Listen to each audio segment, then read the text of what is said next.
And I would like to call our work session to order.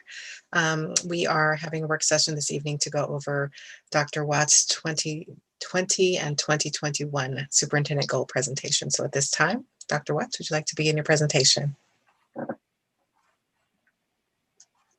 Yes, thank you so much, President Daniels, members of the board, staff, Ms. Howley. It is a pleasure to be here this evening to share with certainly with our board and our community, the mid-year review, and to essentially to outline and share not only the goals, but also the notion of effectiveness of implementation thus far in the 2020-21 academic year. Obviously, this is a mid-year review, and the purpose for our board members, certainly our staff and team who are a part of this presentation, while this is essentially the foundation of my own performance evaluation, and I do take that very seriously in terms of accountability and support. I also know and recognize fully that I cannot do this work by myself, nor would I ever want to. And so there will be opportunities for questions, discussion. While we do only have an hour, I will also share with you before the end of the presentation that the slide deck will be available on your SharePoint site for your access for review and in preparation as we continue this continuous improvement opportunity until our final evaluation at the end of the year. So that said, I do appreciate team's hard and smart work, and I'm going to share my presentation with you in just one moment.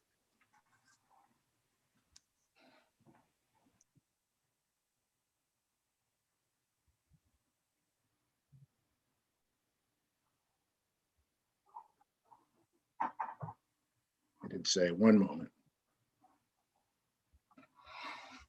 There we are.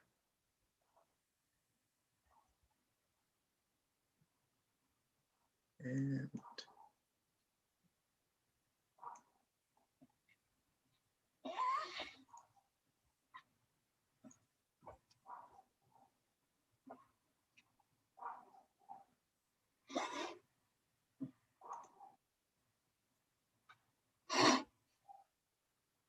thank you for your patience.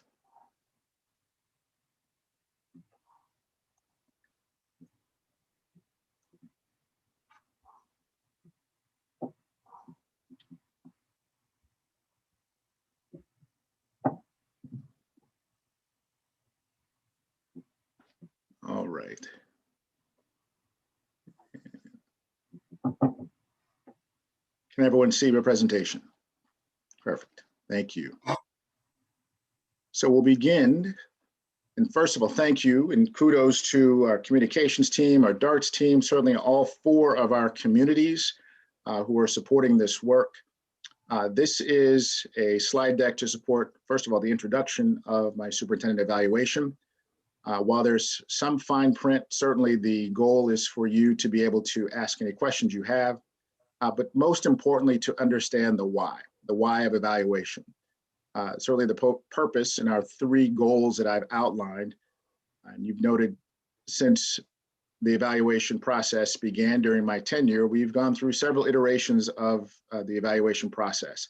The goal for this 2021 evaluation process is to minimize the number of goals, but to ensure that we are going as deep as we can to understand the why of our most important work, which is reflected in Goal 1, increasing student performance. Goal 2, understanding that we cannot do this work as well if our students, our staff, and our families are not or do not believe or feel as though they are belonging or involved or engaged. And certainly our students' engagement is a critical part of that equation when it comes to teaching and learning with an emphasis on learning. Goal 3, as we also know, is critically important because these are the fundamental aspects of our human resources team. And while we do have our interim chief human resources officer, Dr. Wade Behringer, and team working on the technical aspects of recruitment, hiring, development, and retention, this is not only human resources as a community, their sole responsibility is each and every one of us who shares this responsibility. Dr. Watts, forgive my interruption. Is it possible to make make it larger? Director Ahmad has requested, it's a little bit small. If you can make it larger so the font is bigger. I appreciate that. Sure. Thank you. Sorry. Now it's not showing on my screen. Has it gotten larger? Yeah. Is that better? Okay. All right. Thank you for that. And while I may not be able to see all of you, certainly I'll ask team to let me know if there are questions in the chat or questions that are being asked. So typically, we know that our core business, teaching and learning, supports our students in their mastery of curriculum. Curriculum is certainly what we expect our students to know and be able to do as a result of our instruction. And our instruction is assessed based on our assessment practices. So curriculum, assessment, and instruction are related. Typically, as my notations share, that curriculum is measured based on demonstrated performance, right? We typically have performance that's assessed on a statewide assessment, otherwise known as Smarter Balance. We are part of the Smarter Balance Assessment Consortium. However, as we know, and I think this is a good time for me to share the fact that this will be a common theme. My apologies. This will be a common theme throughout the presentation. The fact that COVID-19 has impacted our day-to-day operational, academic, and social emotional work is the understatement of the year.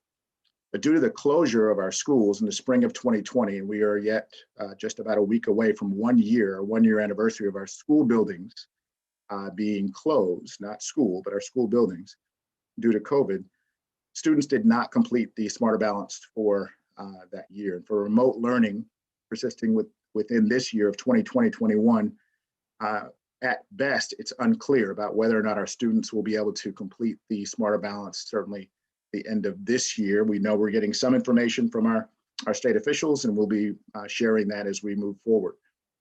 So the results that we can share are based on our iReady math and reading assessments. Given that information, you'll see fall and winter noted. The percent of Kent School District students who scored on or above level in the iReady reading test. On this column, in my cursor, you see the fall implementation. This column indicates the grade levels, 3rd, 4th, 5th, 6th, 7th through 8th. Fall of 1920 and the fall of 2021. So keep in mind, these bar graphs indicate a set of students, certainly who were 3rd grade in 1920, and the cohort of students who were 3rd graders in 2021. And the pattern continues for fall and winter. You notice the patterns that do jump out. What this states is that 42% of our students were performing at least on grade level or partially met the standards at their respective grade level in the fall of 2019-2020. Those same students, according to iReady assessments, have a fall administration followed by a winter administration. So I'm giving you the pattern so that you can see the patterns that may develop or not as we would expect from fall through winter. Those same students in 3rd grade of 1920, 56.4% of those students who took the winter assessment of iReady performed at a 56.4 performed at partially meeting standard. In the next year, same grade level, different students, similar scores, 42% in the fall, those same students, 51.9% in the winter. What is the common context? 2019-2020 academic year was essentially a non-COVID year until the spring. Remember, March of 2020 is when we closed our buildings. 2020-21, the full year of COVID-19 impact could be certainly viewed as a factor associated with performance. Our goal, however, is the understanding that instruction still is taking place It's just fundamentally changed the manner in which we have instructed from in-person to full remote. So the patterns again that show up for fourth grade, 31.6% of our students partially met in the fall. Remember, this is the reading assessment, and I'll share with you the math shortly thereafter. 2021, this academic year, shortly or just slightly less than 30% of our students partially met. The pattern for winter. Again, what should we expect to see? We should expect to see our students' performance of partially meeting or meeting standard to continue to increase from fall to winter. Fifth grade, the pattern also continues. What we're also, however, seeing is a smaller percentage of students partially meeting in 1920, 37.9. While the trend is always increasing, our goal, and ideally, would want to see a higher level percentage of students performing meeting or partially meeting standard from fall to winter. Patterns that do jump out tend to occur in the 6th, 7th, and 8th grade levels. And so while this presentation is not designed to essentially dig deep into the why for today, that will be a part of our ongoing discussion. I will be sharing with you as we move forward throughout the remainder of this year. Obviously, our impact for our professional development, for our instructional staff, our support staff is happening as we speak. 6th grade, you'll notice 1920, 34.1% of our students were partially meeting standard in reading, 42.5 in the winter. However, the next year, this academic year, 29.7 were partially meeting standard, followed by the winter administration, 36.7. 7th grade, phenomenon that we see is that 44.5% of our students were partially meeting standard in reading in 7th grade in 1920, 45.4 in winter. While not a significant jump in performance from fall to winter, we do see that this year's students, 41% were performing at partially meeting standard and 49% in the winter administration of iReady. And you see our 8th grade performance. Again, these are conversations that we've already discussed as our reboundary conversations will continue. What does 6th grade on the elementary level versus 6th grade in middle school mean for our students, certainly for our staff? But also, how does this performance reflect the impact of COVID? As we see 1920, 40.5% of our students in 8th grade performed on grade level or partially met standard, 42.3. And then in the 8th grade, 2021, 43% partially meeting standard and 49% in 2021. Again, our goal is to make sure that we're showing perfect progress, and that will remain our goal for not only reading, but also for, and I am, okay, so my apologies, and guess what? So Dr. Watts, did you start your presentation a little further into the presentation that you intended? Absolutely. And so my apologies again. I do realize my view was very different than it was before I began. So thank you for your patience. Thank you. All right, we're going to go back. While that presentation, a portion of the presentation was critically important, you will have context now that you didn't have before. So ensuring all students are college career ready, that's goal 1. Again, my apologies. Increasing 4-year cohort class of 2020 graduation rate is the goal by 3%. Increasing the 5-year cohort class of 2020 graduation rate by 3% is also the part 2 of that goal.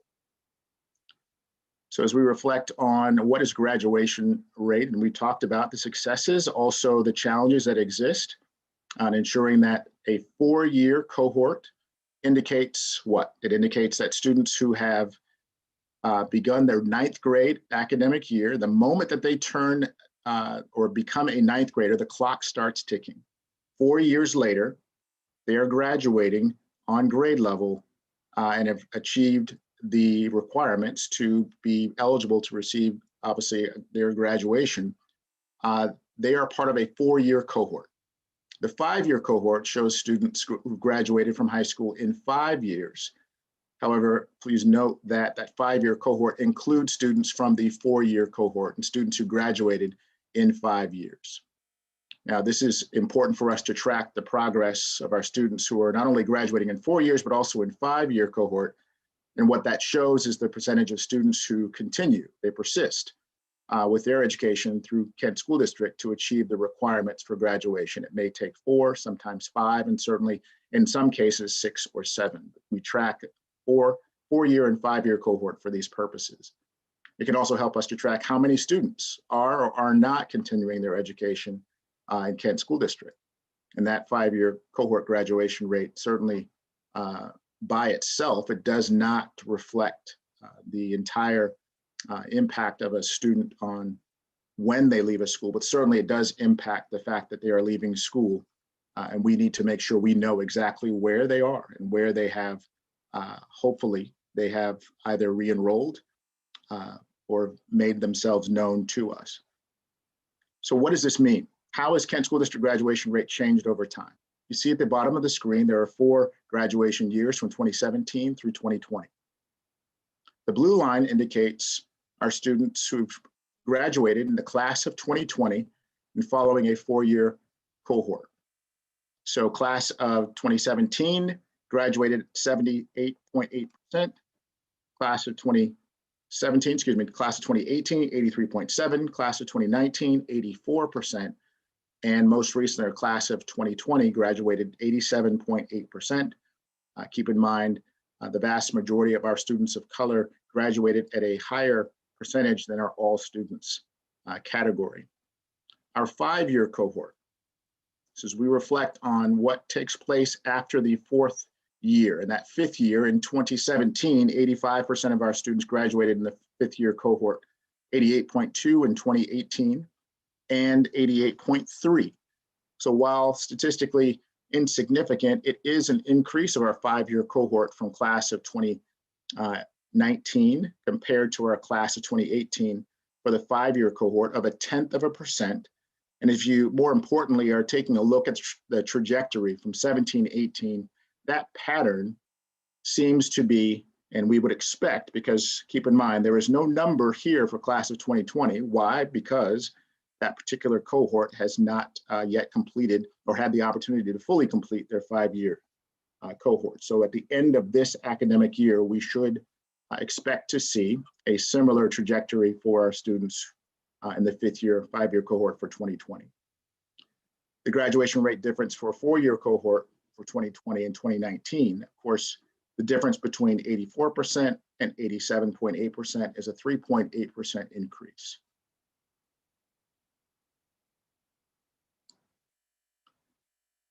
Second goal, to ensure mastery of curriculum, what I shared, these are the first of iReady that I shared with you. And so you have context, and we'll move from iReady. Actually, I did see reading first, so we'll go back to iReady Math. This is mastery, obviously, of curriculum. Our statewide assessments certainly focus on reading, language arts, certainly the science of reading, the notion of phonemic awareness, understanding sounds and vocabulary, and certainly able to discern meaning from text. That is our goal, to ensure that our students are able to not only read, certainly to write, to communicate, and to compute to the extent that they can. And that is why our iReady assesses both math and reading. Fall and winter patterns are the same. Keep in mind, again, our students in grades 3 through 8 were assessed in iReady, and students in grades 9 through 12 are not required to take the iReady test. So any of the results from 9 through 12 are not included in this particular data set. So again, the indicators are resulting in either partially met, the percentage of students who did in the fall for iReady Math, and winter. Again, notice patterns. Same patterns exist in terms of date and time. 2019, 2020 academic year is the gray bar reflected there for third grade, and you see third grade through eighth on the left column. The 2020-21 of this academic year is reflected in blue. While this number is not visible, this blue bar of 2020-21 for the fall represents an 18% performance level. So just note that that should be an 18%. So what this means is our third grade students who participated in the iReady assessment, 16.9% partially met standard. Third grade in the following year, this academic year, 18% partially met standard. The winter, again, we see the pattern. Winter administration, third grade, 34.2%, partially met standard, followed by the following year, 28% partially met standard in the winter of 2021, this past year. Fourth grade, again, patterns that we're seeing, 2019, 2020. Gray bars extending further, indicating scores are higher. Ideally, that should indicate that students are meeting standard at a higher level than the cohort of students this academic year. We certainly can ask the question, why do we believe that? And I believe that common thread of what is the impact of COVID-19, I do certainly believe that this plays a significant role in how our students are performing. Now, there are questions that we can ask, how and to what extent, and what these bar graphs can tell us is just a number. We can discern what, we certainly can't know exactly what was happening in every single classroom or every single home or place of residence, but the indications show that our students in 2019, 2020, in our early elementary grades, were performing at certainly partially meeting standard based on the iReady Math assessment compared to similar cohort, same grade level of 2020-21. Winter, the pattern continues. So fall, this is the pattern that we should expect to see. 27% of our students performing meeting standard, partially meeting standard, 40% of those same students in the winter. What that indicates is that students are learning and showing what they know based on the iReady assessment. Fourth grade, 21.6%. Keep in mind, this blue line again represents this academic year. 31.4% were partially meeting standard. Fifth grade, again, gray bars extended further. 2019, 2020, 30.6%, 25.2% this year. Pattern continues, 42.9% performing partially meeting standard in winter, 34% this academic year for our fifth grade students. Sixth and seventh grade also show a similar pattern. Sixth grade students, 2019-20, 37.5% of our students partially meeting standard, followed by 48% partially meeting standard in 19-20. Same grade level, different students, slightly less than 30%, 37.6 in winter. And again, the pattern continues with the exception of eighth grade. And that is another question for us. And as a former middle school teacher, the questions that we can ask are, how are students impacted not only by COVID, but remember that many of the gaps that may have existed, whether it be academic, social, or emotional, we also understand this, that COVID did not create the gaps that we see. But what we do know is that the experiences that families have gone through, much of the trauma, the challenges, the loss, that any gaps that already existed certainly could and very well would likely be exacerbated by the events that have occurred as a result of COVID-19. Now, I will say that eighth grade presents an anomaly based on this pattern, that 19-20, our eighth grade students who were assessed in iReady Math, 32.5% partially met standard. Winter, 36.3. However, this academic year, in the fall, 35.2% of our students partially met standard at a higher rate than our students when they were in-person learning, and 39.8 partially met standard. Again, those are conversations for us to discern why, and we've begun already having those discussions, but I wanted you to make sure that you understood the context and also the patterns that are certainly showing up. I have shared with you the iReady reading to give you a preview of our iReady, and certainly, while that was not my intention, that certainly works for us, and we'll continue with that. But you understand the concept of reading and math based on our iReady assessments, and I certainly look forward to any discussion or questions, and I'll pause for questions you may have at this time that either I and/or staff may be ready to answer. I have a question. Yes. I'm just looking at the data. It's kind of hard to see, but I'm trying to zoom in my face and look at this. So the way I'm looking at this, like in the fall of then third grade, in the fall of 2019, 2020, yes, across from it in the winter is a different group of students, right? So if we wanted to look at cohort specific, I would have to look at the blue bar, bar under fourth grade. I have a hard time looking at grade to grade because they're different students, and I want to look at cohort. So third grade in 1 year versus they would be in fourth grade the next year. So I just want to look at patterns like that. Yes, so you can. So I appreciate that, Director Benno. This is listed in certainly in this way, so you can look at several factors. You can take a look at grade by grade. So 2019, 2020, these are the third grade students who were assessed the iReady assessment in the fall. 2019, same year, same students, essentially, who were assessed iReady Math in the winter, same year. 2020, 21, different cohort, same grade level. So we want to show you several factors in a few different ways without sharing multiple pages. So we can share with you grade level by grade level over 1 year's period of time. We can show you by grade band, third grade over 2 years of time, 19, 20, 21, third grade, 19, 20, 21 in the winter.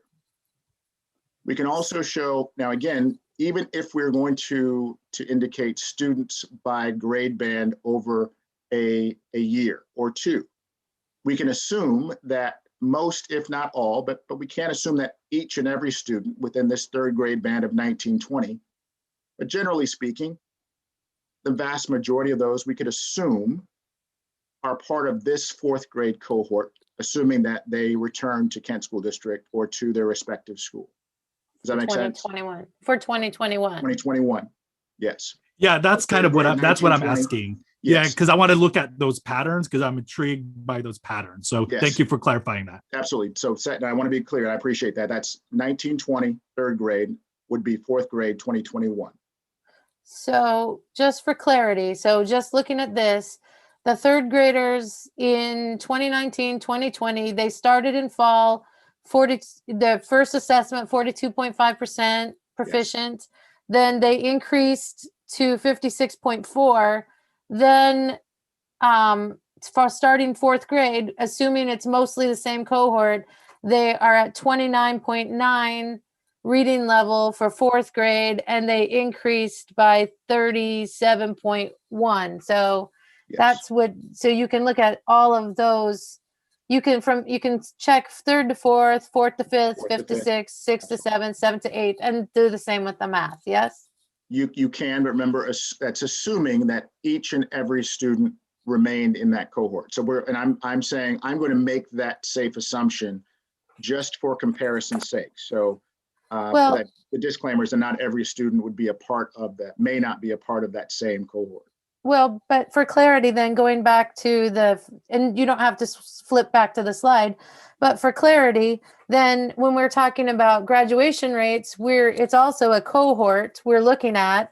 And so when we're looking at graduation rates, I mean, we have to on some level assume, or we need more data to understand what has changed in the cohort. And quite honestly, 2019, 2020, and 2020, 2021, we lost a lot of kids.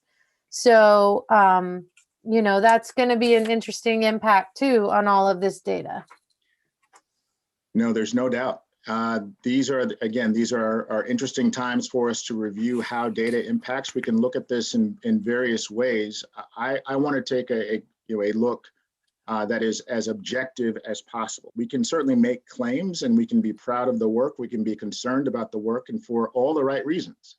And there are certainly some areas that we stand to improve given the data that we're looking at today. But this is just the beginning. And so I wanted to make sure that if for nothing else, we do understand that the COVID-19 experience and what has transpired certainly has made an impact. And as we know from those who may have experienced it in ways beyond the classroom, physically or emotionally, we don't know necessarily what the impact will be over time. And so this is why these data are important for us to follow year by year, certainly cohort by cohort to the extent that we can, just like graduation rate. And I appreciate you bringing that perspective to light.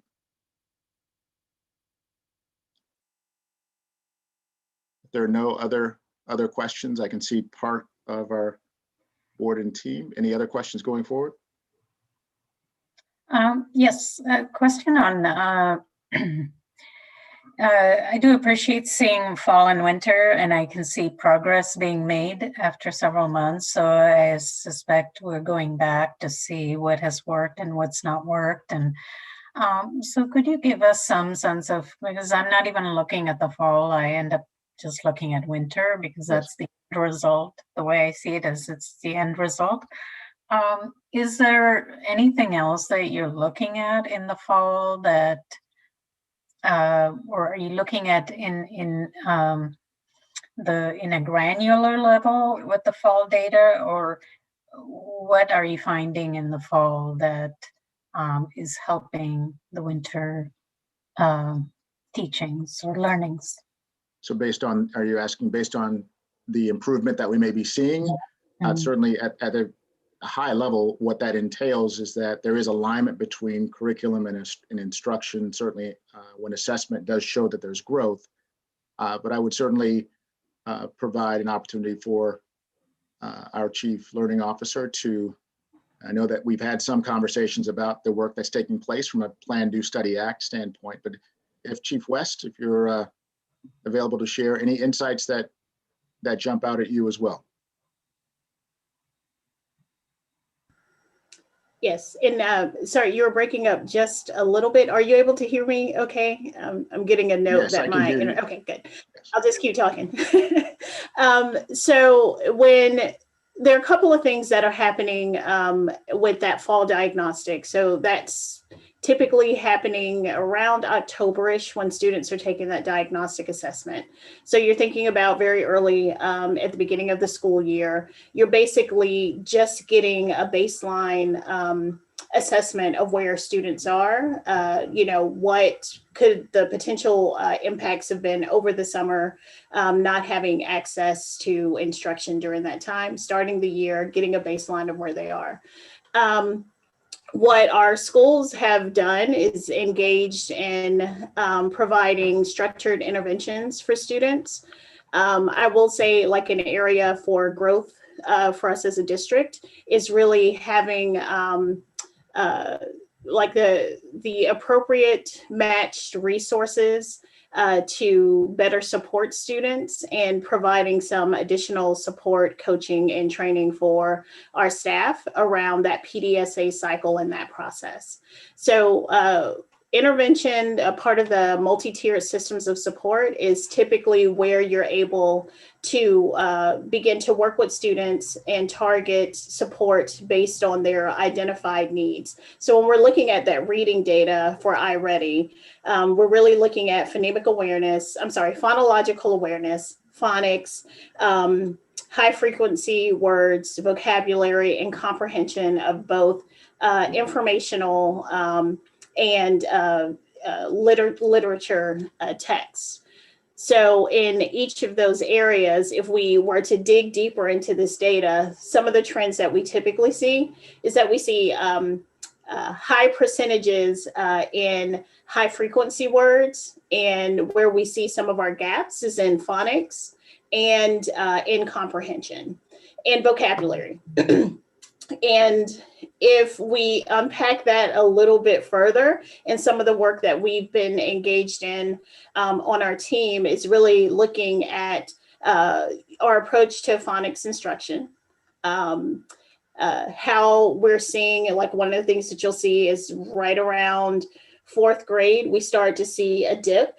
At 3rd grade is when we also shift curriculum for our elementary students. So there are a lot of variables that are kind of woven into that data, and what our building leaders and teachers have been very strategic at is pinpointing and unpacking that data, using the resources that are embedded in iReady, using the resources that are a part of our ERLA toolkit to really target and develop interventions to support students. And I still, just want to say that's still an area of focus and growth for us in teaching and learning. Yeah, thank you, Danelle. And what you and I have discussed, and I know in our outstanding principals and building administrator leading this work, we know that there's work to do. Again, we know that there's an impact, but we're starting certainly with 3rd grade. We typically know, whether it's K through 2, the idea, as you mentioned, the science of reading, that our students, when they come to us as the youngest learners, the notion of instruction or reading instruction is learning how to read, the actual function of that. So as we assess their reading readiness and their ability to, from 3rd grade on, 3rd grade is really that first year where students are really beginning to read for the purpose of learning, which is a very different concept and more complex. So what we're aiming to support is our students' ability to read for learning's sake. And what we've noted is that similar patterns exist fall and winter for our youngest learners from 3rd through 8th. But we've also noticed that there is a significant pattern of greater proficiency for 2021 for our 7th and our 8th graders. So again, areas for us to improve, and then to Director Vengadasam, as you mentioned, to reflect back to see, to the extent that we can, why is this performance happening, and how might we replicate it if it's the work that we would like to see, and what opportunities for acceleration of learning can we create as we move forward. Those plans are in place, as Chief West mentioned. And well, so please. Oh, I'm sorry, I didn't mean to interrupt. I thought you were done. Absolutely. I want to make a comment that, seeing these graphs, it looks like kids are increasing their learning capacity in some overall, and, when I'm hearing from a lot of parents and a lot of people out on social media that this is a wasted year and everything else, it doesn't appear to be true. So that's encouraging to me. I'm wondering, I'd like to kind of compare this to state numbers too and stuff. I know that's not our purpose tonight, but I'd like to see that. I'd also like to see some numbers compared to other school districts and stuff like that. I think that would be helpful to me in some respects, but I appreciate this data because no matter what people are saying, kids are learning. Maybe they're not learning at the rate we want them to learn, but they're learning, they're improving. Director Hamada, I thank you for that comment, and I could not agree more. I've also said it before that I want us to be mindful of words do matter, and the fact that when we talk about schools being closed, that is not the case. The reality is our school buildings are closed currently, but our work hard and smart to ensure that we're getting back to some form of in-person learning sooner rather than later. School is still taking place, just in a different way. That's one way that we would want to choose to view that. And state standards, I would also like to mention that we are also, we'll be looking very closely as we bring closure to 2021 and prepare for 21-22. How do we compare ourselves to ourselves first?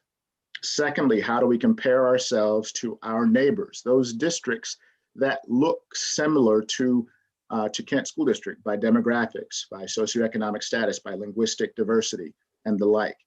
And just as importantly, we need to compare ourselves to what we refer to as aspirational school district performance. Those school districts that are performing at higher levels, and that may reflect very similarly the demographics or the context of Kent School District and what it is that they're doing to achieve some of those higher results. We are going to be taking a very close look at that as we go forward. So thank you for mentioning that.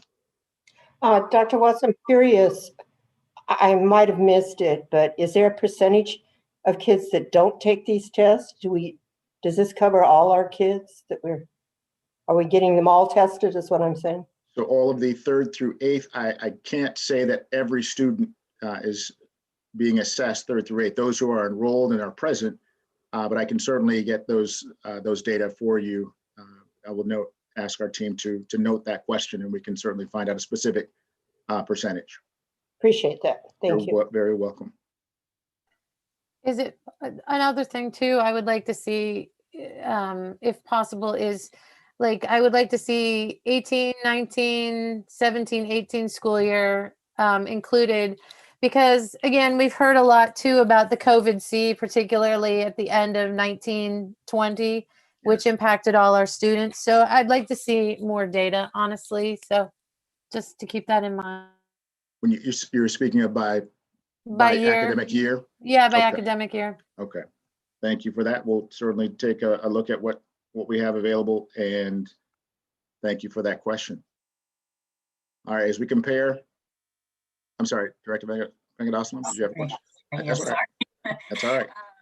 Okay, so I'm not asking for more data. I guess I'd like to see that, where there is a wider disparity, I wonder about the location. I know we may not want to identify the schools necessarily or call them out, but I think it would be important to understand the mobility factor in all of this. And so, especially, 6th grade, I'd be interested to find out, and that's where I wonder if moving 6th graders to middle school, would that make a difference based on the mobility factor as well? Well, and thank you for that question, Director Venkatachalam. The prevailing research and data from a middle school concept does support that we would see an increase. I will tell you that by and large, our students in 6th grade have been performing at least on par with most 6th grade students who are operating in a school district that houses 6th grade in elementary school. And similarly, some have been performing on par with some of our 6th grade students in middle schools in comparable districts. That said, the standards do change from elementary to middle grades for 6th grade, and that would be an alignment conversation for us to talk about that impacts our instruction, impacts our assessment, and certainly may impact our performance. I would expect that our students who are performing reasonably well under the circumstances, and I'm saying that with full air quotes in context, the expectation is that they would perform, maybe not initially, but begin to perform at higher standards based on, remember, a middle grade standard. So that's something we'll have to take a very close look at. Thank you. You're welcome. You have already, if we go back to February 10th, remember on the dais we shared, and thank you to our school operations and academic support, Chief Officer Vela, and our executive directors for learning improvement, certainly Dr. Christine Avery and Ms. Patty Drobny, who supported the work of our building principals who shared their school improvement plans. Within these links, and again, that we'll share the presentation in SharePoint, you can take a look at the specific plans that were shared in perhaps greater detail, but unless someone would like to, if you'd like to see those now, I certainly can, but I want to let you know that they are available for your viewing at your leisure. As required by Every Student Succeeds Act, please know this is the level of accountability that succeeded No Child Left Behind. And the idea of school improvement plans, they are developed at the local level by not only teachers, not only school-based leaders, but also families. And so there is a concerted effort to have a school community purpose in planning and supporting and helping to hold our students accountable for the ideal and improved student outcomes. And those were, as you know, accepted on the board meeting date, February 10th. The next goal is goal 3, identifying and implementing and supporting intervention and acceleration programs. We've spoken about that briefly this evening, but the idea that there are times when students need to accelerate their learning. Perhaps they were not able to achieve to standard within the certain time period. And this is where I want us to pay close attention to the idea and notion that in public school, we have been operating in much the same way for the past 400 years. And there are school districts now, where buildings are still built that were first erected in the 17th century. And so as we think about that, what does school look like now? And what should it look like? And so the idea of interventions, and that means that we would want our students to learn exactly what we intend for them to do based on the curriculum. And ideally, that they would be on track, because we identify a measure of success in the interim and how students perform within their grade bands. But the ultimate measure of success is being eligible to graduate, to be, as we would refer to, based on our vision, to be college, career, and life or community ready. And so evidence shows that our students are preparing themselves, and we are successfully preparing our students for their futures in many cases. And our goal is that all should mean all. So the following tables, as you'll see, helps us to track progress during the 2021 school year and in previous years. And while I will go through just a few, given our time, I want to make sure that I'm cognizant of this, that you will, not only for you, but the general public, to get a comprehensive view of the data that we'll be monitoring. If a student is considered to be on track, let's remember on trackness is based on a 4-year adjusted cohort rate, and that based on the earning of 24 credits in total to be eligible to graduate. So that halfway point is 10th grade. We do the math, half of 24 is 12 credits. That would mark, by definition, the halfway point. So we ask ourselves, what percentage of our students are, based on a 12 credit halfway point, considered to be on track towards graduation on the 2021 school year? So the orange bar represents the percentage and the end size of students who are not on track for the 2021 school year. The end size is 748, and that constitutes 41% of our 10th grade students currently. And those who are on track, as reflected by the blue bar, the end size represents a little over 1,000 students, 1,078 to be exact. And the percentage, 59% of our students. If we look back, you can see again, for those certainly who have asked and focused, and I appreciate the attention to context, because that does matter. So you can also see how our students were performing based on trackness in 2017-18 academic year. So in again, comparison, you can also factor in COVID as a contextual component. 477 students were not on track in 2017-18, constituting 26%. A little more than 1,000 students, 1,331 to be exact, were considered on track in 17-18. Again, a similar pattern, 30% in 18-19 were not on track. Halfway point, 70% were on track in 18-19. And remember, from a graduation standpoint, it's also considered the end line, the end point. And with minimal use of waivers, 19-20, 625 students were considered not on track, 32%, and 1,329 were considered on track in 1920. So certainly the impact of COVID is relevant, and it is present. And our goal now is to make sure that we are finding our best we know practices to accelerate learning for those students who may not have either learned based on their experiences in in-person learning, or making sure that we are monitoring those students based on if they have disenrolled or withdrawn from our schools. Stakeholder engagement and the reports of stakeholder satisfaction.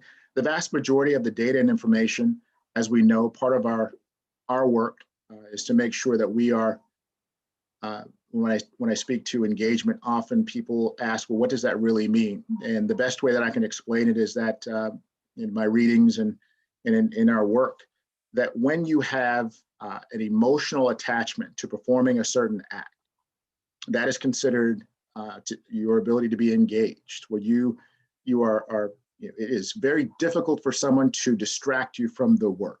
So the greater the engagement, the harder it is to distract or remove you from that thought process.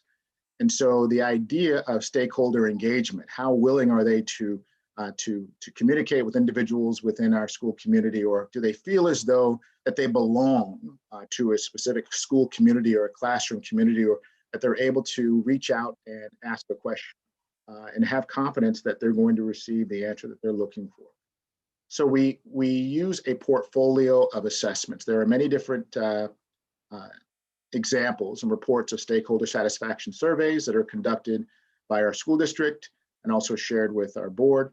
One example, certainly in October of 2020, the family and community surveys or KSD boundary analysis.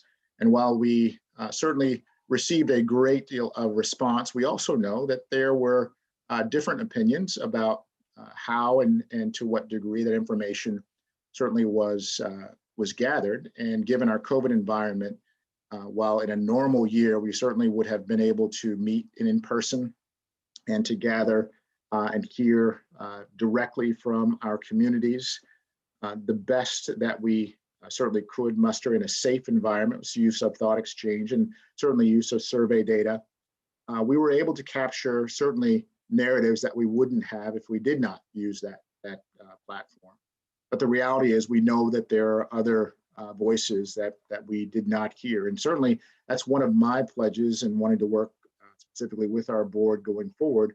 And how do we extend our reach, whether it's safe to do so in person, or if not, certainly to do the very same thing using the platforms that we do have for community conversations, for listening sessions, and the distinction between the two, truly engaging our community so they feel as though, regardless of where they live or how they eat or who they love or how they pray, regardless of all of our differences, that there is a sense of belonging that we're all part of Team KSD. So coming in June 2021, the results of our 2020 Family Climate Survey will be conducted by our district, and the results will be available to the board and to the community later in the summer. Certainly our communications plan, which will continue through 2022, the development implementation of our district-wide communication plan will be ongoing and shared with you, our board, and certainly our community will be a part.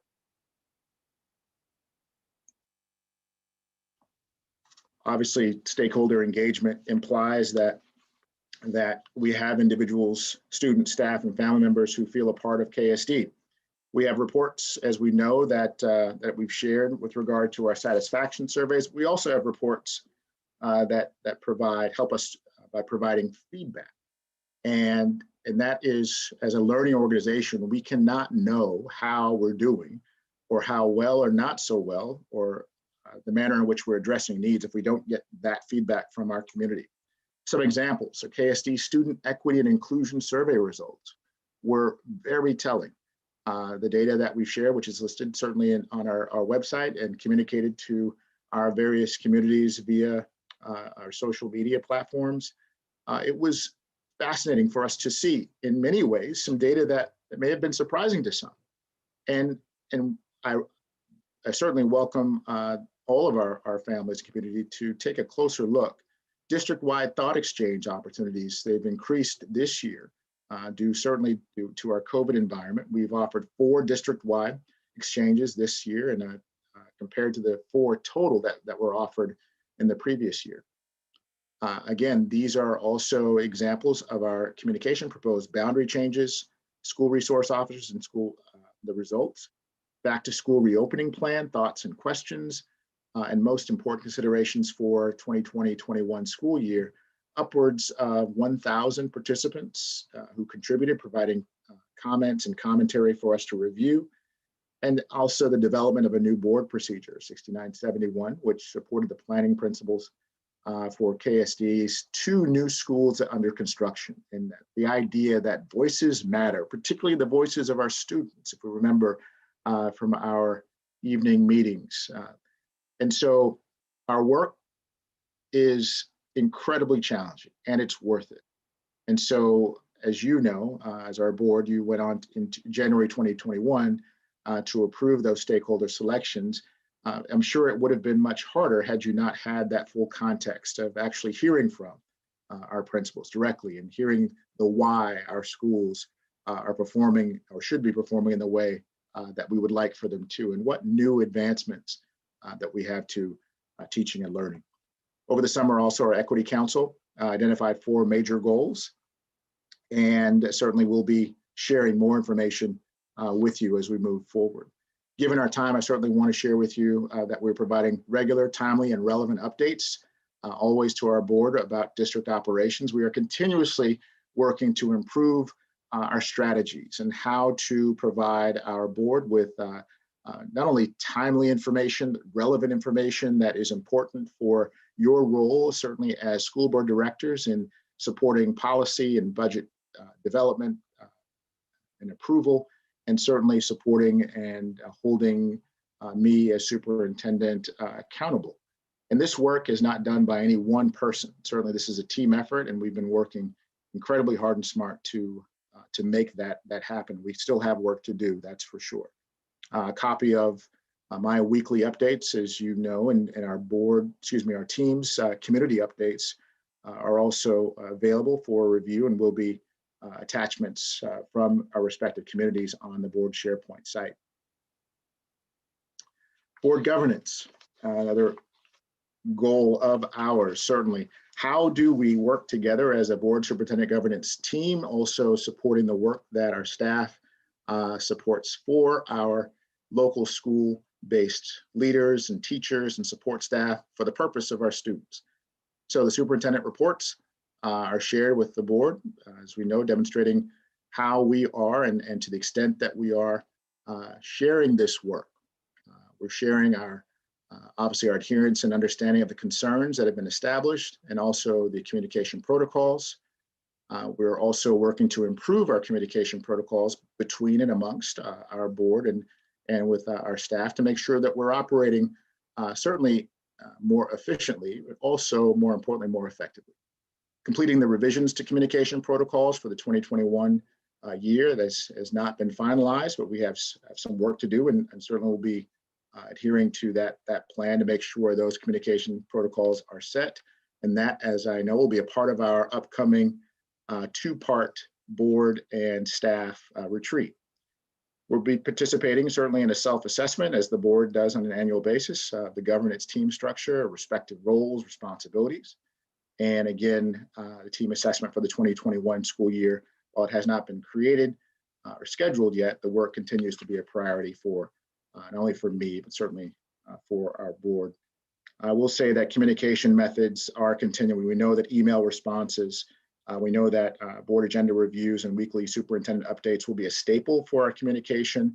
And I trust that as we move further beyond COVID, that we'll be able to enhance our communication to more opportunities for face-to-face, all safety priorities and components notwithstanding.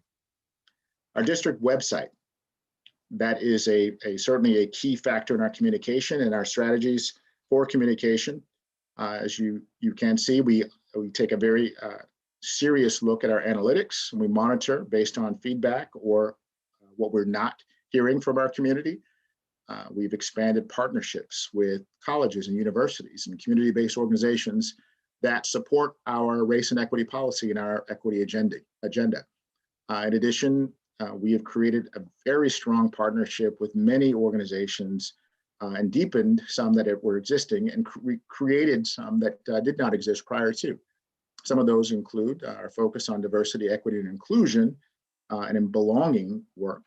Kingmakers of Oakland, as we'll be continuing that work and kind of kicking that off this summer. Obviously, COVID has played a role in our kind of our start and stall.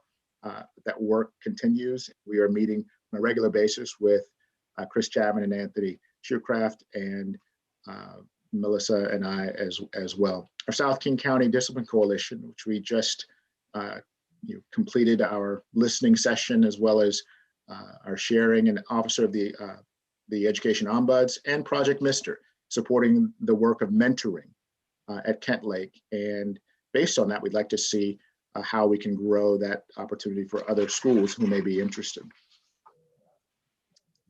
Right. As So we move- Dr. Watts, it's 31. Yes, It's and 31. So I appreciate that. So here's what I will say. Given the time, we'll pause and we'll make sure that these data and information are available for our board's review, and I will make sure that there are any questions. I'll be happy to field them as we go forward, either in our one-on-ones or in our retreat next week. thank you. So at Thank this you so time, much. I will adjourn the work session. This work session is adjourned for an executive session to discuss the qualifications of an applicant for public employment and to discuss with legal counsel representing the district litigation or potential litigation to which the district is likely to become party.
Good evening. It is now 7:01 p.m. and I would like to call our regular board meeting to order. I would like to ask Director Bento to please say the Pledge of Allegiance for us tonight. Thank you. Good evening, everyone. I pledge allegiance to the flag of the United States of America and to the republic for which it stands, one nation, under God, indivisible, with liberty and justice for all. Thank you, Director Bento. At this time, I'd like to welcome our audience to the meeting, and I would like to call on Director Vengadassalam to please read the land acknowledgement. Thank you. We acknowledge we are gathered upon the ancestral lands of the Muckleshoot Indian tribe, who historically lived throughout the area between the Cascade Mountains and Puget Sound. Thank you, Director Vengadassalam. At this time, I will go over the process for audience participation. I'd like to welcome everyone. This is a meeting of the Kent School District Board, which is held in public to comply with the Open Public Meetings Act. The purpose for board meetings is for the board to conduct its business in public. During the meeting, the board will listen to but not respond to comments from the audience. Those wishing to comment must complete the online form as indicated on the district website and in BoardDocs. Tonight, there will be 2 periods where public comment will be heard, at the beginning of the meeting and at the end of the meeting. Questions raised through submitted public comment addressing an issue may require further investigation, and staff will contact you to follow up. If you indicated a desire to speak to an agenda item, your comment will be read at that portion of the agenda. General comments tonight will be read during the audience communications sections of the agenda. Dr. Watts, are there any changes to the agenda? President Daniels, members of the board, staff, Ms. Halley, there has been one change to the supplemental agenda for this evening. Right. Point of order, we're adding an executive session at the end of the meeting as well. So do we call it out here? We would do it at the end when we adjourn for executive session. Okay, but we don't state it now that it's going to be at the, there's going to be an. It's not an agenda item, so I don't know that we would. Is that right, Okay. Mr. Leonard? Or Correct. it's not an agenda item, so. Thank you. Mhm. All right, so at this time, we're on to agenda item 2.001. Ms. Howley, are there any comments this evening? Yes, President Daniels, we have 17 general comments this evening. Okay, would you please read up to 30 minutes of the comments received? Right, okay, I just want to make sure you can hear me. Yes, we can hear you. Okay, Thank you. Thank you. Our first comment is from, let's see, Ahmed Sumaya, or Sumaya Ahmed, my apologies. The comment is, I want to interview one of the members for my civic engagement project. I want to know more about KSB.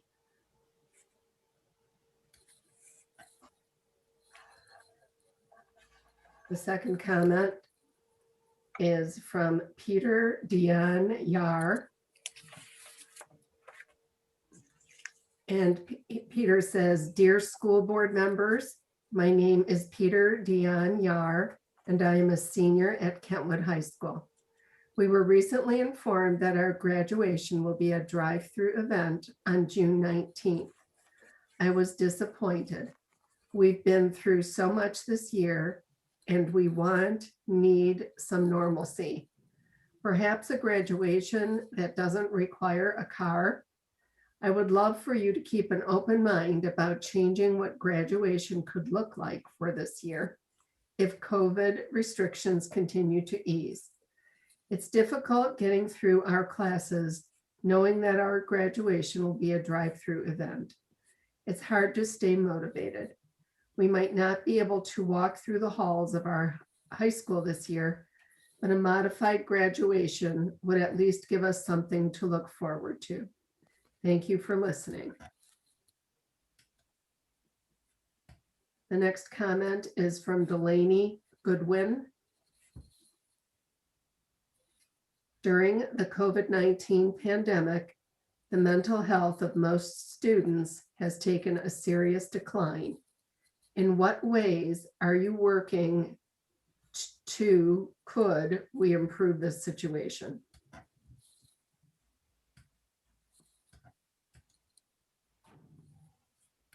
The next comment is from Annika Ursino. What is the specific reasoning behind putting younger students back to in-person school before older students?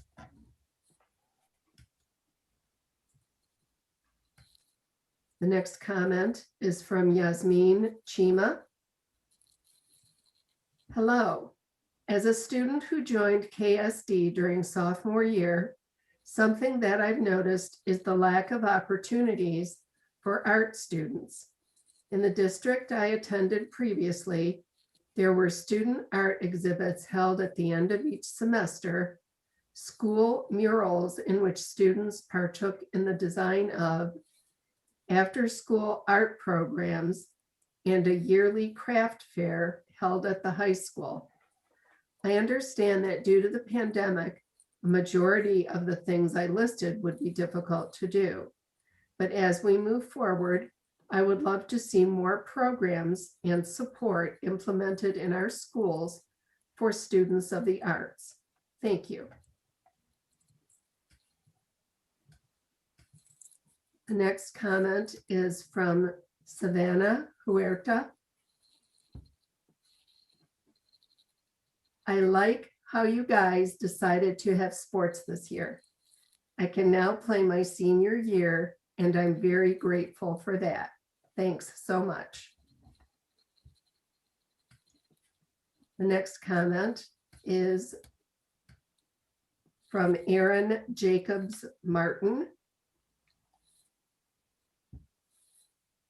I have attempted on numerous occasions to share my experiences with remote learning with all the members of this board and with Dr. Watts. Thank you to Ms.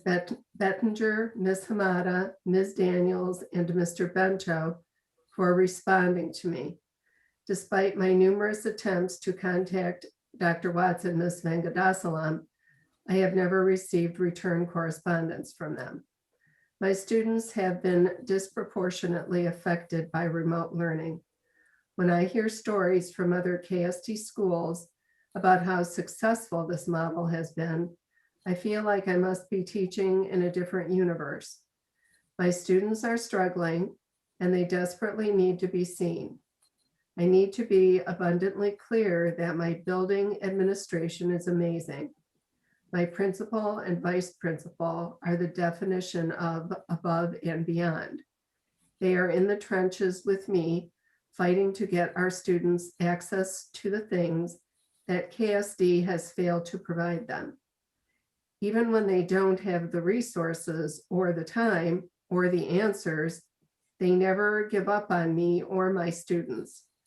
I have remained in my position with KSD because I believe in my principal and vice principal, and because I am inspired by their grit. I teach first grade. There are 6 different languages spoken in my class.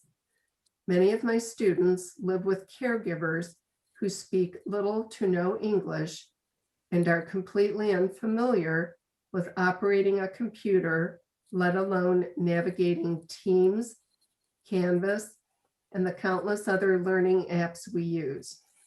Do you know what happens when students can't access content? They give up. It doesn't matter how many unpaid hours I put in or how many weekends and evenings I spend driving to students' homes, or how many hundreds of dollars I come out of pocket trying to provide resources and support. They just stop trying. If you were 6 and spoke a different language and your caregivers didn't know how to help you and your internet was unreliable, how many times would you keep trying to access remote learning before you just gave up? This is the reality for my students. Maybe the teachers that are experiencing success have smaller classes or have a PTA full of volunteers driving around and delivering supplies on a weekly basis. My class doesn't have those things, and we need schools to reopen immediately. My students deserve a fighting chance. Teachers have been moved to the front of the line for vaccines. It is time for KSD to offer in-person instruction for all families who want it. Waiting is no longer an option. My students are depending on your swift action. Please do not fail them further. Provide the choice for in-person learning now. The next public comment is from Nicholas Martin. My son is a freshman at Kentwood High School, and my daughters are 8th graders at Matson Middle School. Today, I'm pleading with you to expedite your plans to return to in-person learning. My wife is a first grade teacher in KSD, and I do not appreciate watching her suffer under the lack of action taken from the superintendent and the board. Plans mean nothing without action, and I find it painfully ironic that the leaders who have demanded my wife be in a constant state of action to meet the outrageous demands placed on her by remote learning have themselves remained frozen by inaction throughout this entire pandemic. My children are also suffering under the failed leadership and lack of action from KSD. My children, once thriving scholars, are shells of who they used to be. Their lives have become a monotonous loop of misery and disconnection. Like my wife, many of their teachers are doing everything they can in an impossible situation, but remote learning will never be a sufficient substitute to in-person learning.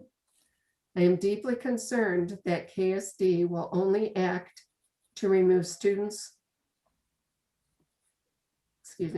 I am deeply concerned that KSD will only act to remove students from the prison that remote learning has come when their hand is forced by the media, sufficient outrage by parents, or as we have recently seen, funding.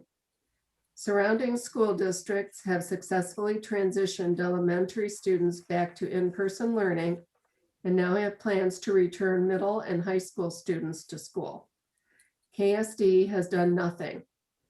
How, as a father, am I supposed to explain to my children that their neighbors will return to school this year and they won't? I recently read that KSD is one of only 16 school districts in the entire state that is not providing in-person learning. Even if my children believe me when I tell them that if they tough it out this year, they will be able to return to school in the fall, they have no reassurances or reason to trust KSD leadership. Other school districts will open normally in the fall, and KSD may, at best, offer an option for hybrid, thus widening the gap between KSD students and the rest of the state. The gaps you are creating will not affect your future, but it could destroy the futures of the children in this district. You have an obligation to ensure the educational needs of KSD students are met. Thousands of parents are telling you that our children's needs are not being met by remote learning. Therefore, you have an obligation to swiftly return our students to in-person learning. My children did not choose to fall under your leadership, but each of you chose your role as leaders. Stop standing still and lead. The next comment is from Zachary Cohen. As a member of student leadership at Kentwood High School, it seems that there are slowing numbers of students entering high school who want to get involved in leadership positions and student government. And I think this support and development has to start in elementary and middle schools. I am curious as to what actions the school board has made in recent years or plan to take in the future to support youth leadership development? The next comment is from Dominic Kramer. With the return of sports, if they are done effectively and safely, will there be a prom for high school seniors?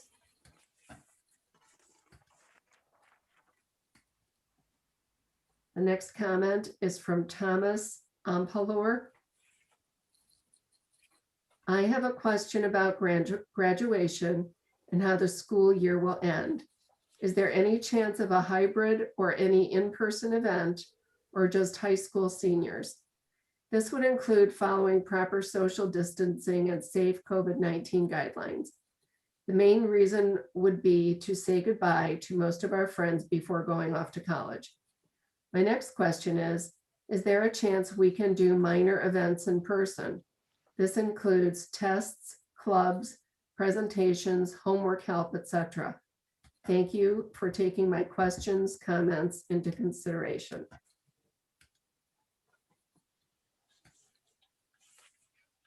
The next comment is from Suzanne Livingstone.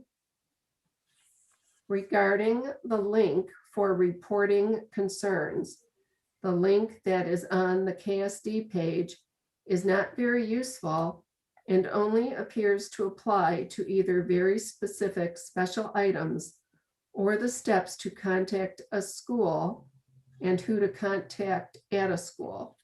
It provides no other info. There should be additional info, including specific to inclusive education issues. In addition, links to any KSD policies that relate to concerns such as curriculum, HIB, complaints against employees. Also, I'm not seeing a specific policy regarding how to report a concern if a KSD employee is thought to be in violation or didn't follow a procedure appropriately. Where does that fall to? Especially policy number 4220, which was approved in October 2020, has no actual procedure still to date and needs one. The policies for filing concerns and issues is incredibly frustrating and confusing, and not even KSD admin seems to know or understand the correct processes. The next comment is from Daisy Chander. I heard that the younger kids are going back to school in person later this month. As a big sister of a 5-year-old brother, I want to know if the decision behind reopening the schools is still in an agreement. Are the COVID cases here starting to settle down for this decision to continue making its move?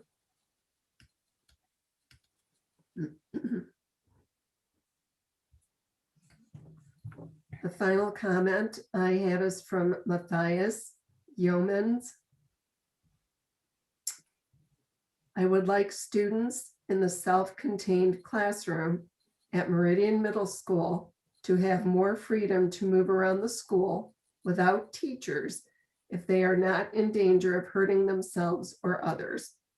I want the students in the class to be able to try harder things if the work they have been given is too easy for them.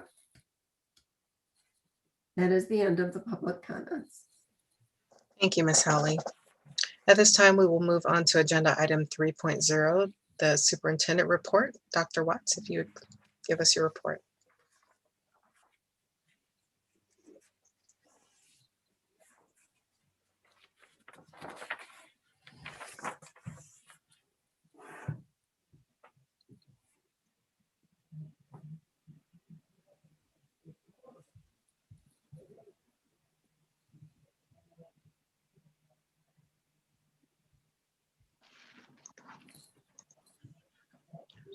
Thank you, President Daniels. So this evening, my report will be singular in focus. And while I'm choosing to focus on one topic, this evening in my report, a topic that continues to dominate our work daily. I do not want to lose sight of the fact that outstanding teaching and learning is happening across our district each and every day. From our coaches on the field who are leading conditioning exercises for our student athletes, to the teachers and our paraeducators who are supporting learning in places of residence and homes across our district in remote learning, and the continued support from our nutrition services. Our team who has provided free meal services each week, rain or shine, for our students, to our building staff who clean and prepare our buildings for the safe return of our students. I want to thank all of our Team KSD members, each and every one, for continuing to focus on our students as well as their needs. And I thank our students and our families for remaining focused on learning. And the notion of learning means that we cannot know everything. We certainly know that COVID has impacted our lives greatly. And in fact, in less than 1 week, we will be recognizing 1 full year since the time that our school district, as did many, if not certainly all school districts in the state of Washington, a little less than a year ago, closed their buildings. Keep in mind, we did not close school, we closed our school buildings. So over this last year, our entire Kent School District community has come together to face a constantly shifting landscape. We have adapted to evolving guidelines from Department of Health, from federal, state, and local officials, and we have worked together to keep each other safe and stay healthy. And still, we need to remain united and continue to make perfect progress as we work with our labor partners to finalize the intricate details of our hybrid learning plan. Now, I firmly believe it is in the best interest of our students, our staff, and our families that Kent School District and our labor partners work together towards an eventual return to in-person learning. The last thing that our staff or I want is to create more instability for our students and our families. We want to be crystal clear, specific, and certain about all the details of our hybrid plan for the sake of our students, our families, and our staff. This is our commitment to you. This involves our commitment to meaningful two-way communication, which is everyone's responsibility. This is also about safety, about protecting the health and wellness of children and adults who serve them, who are teaching and learning in our schools and working in our buildings. We cannot afford to do this work halfway. We must ensure that this work is accomplished with fidelity.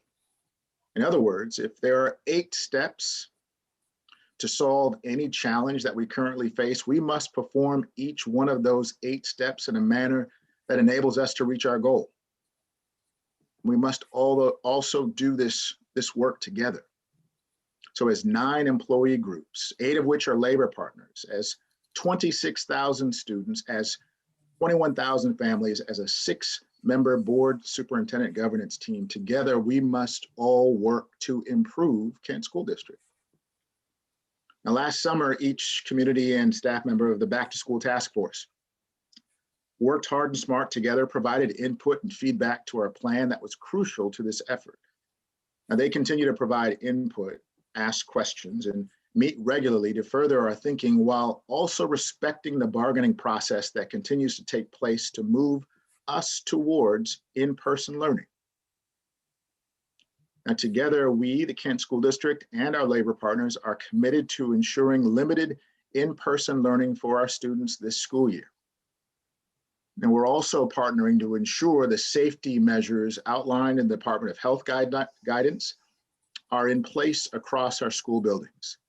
We will continue working together, holding students and staff safety at the center of any decision and all decisions we make as we move forward with our phased-in approach in person learning.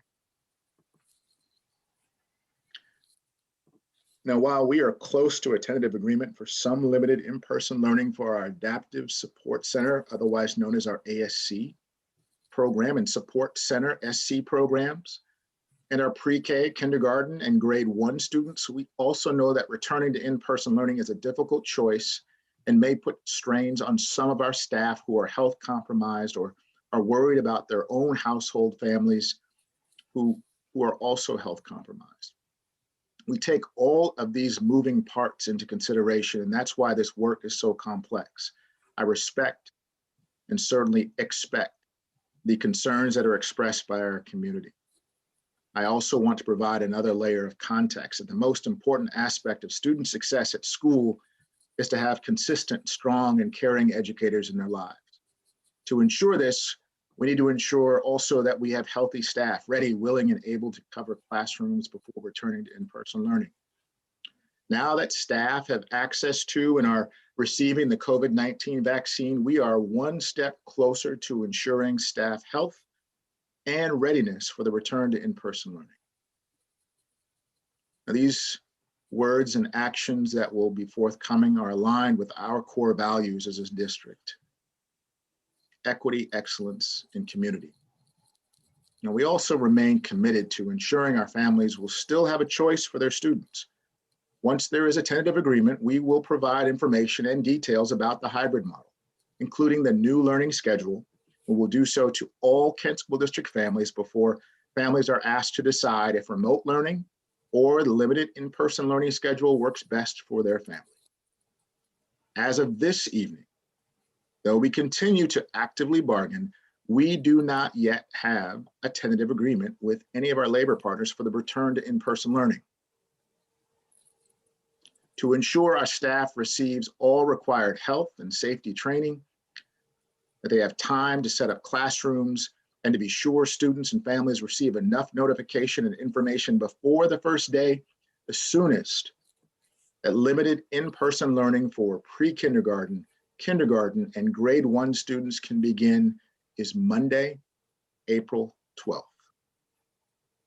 And we are working towards some ASC and SC programs to begin sooner, and families will be notified by each school when these programs open. But if COVID-19 activity levels continue to remain in the moderate activity level as they are now, we are planning to bring additional grades back every 2 weeks after that. This means at least some students at all grade levels will be receiving limited in-person learning by mid-May if we begin limited in-person learning on April 12th. Now, these additional weeks of preparation before spring break, April 5th through April 9th, will help build confidence in our approach to safely reopening schools and provide an opportunity for our school staff to engage with families before the first day of in-person instruction after more than 1 year of remote learning. The safety of our students, our staff, and again, our families, along with our focus on teaching and learning, has been and will continue to be our priority. So once again, I want you to please remember to regularly visit our website, regularly check your emails, voicemail, and mobile app for news, additional resources, and information. Thank you for your attention this evening. And as always, thank you for your continued partnership. President Daniels, that concludes my report. Thank you, Dr. Watts. At this time, we'll move on to agenda item 4.0, the legislative update. Director Venkatasalam.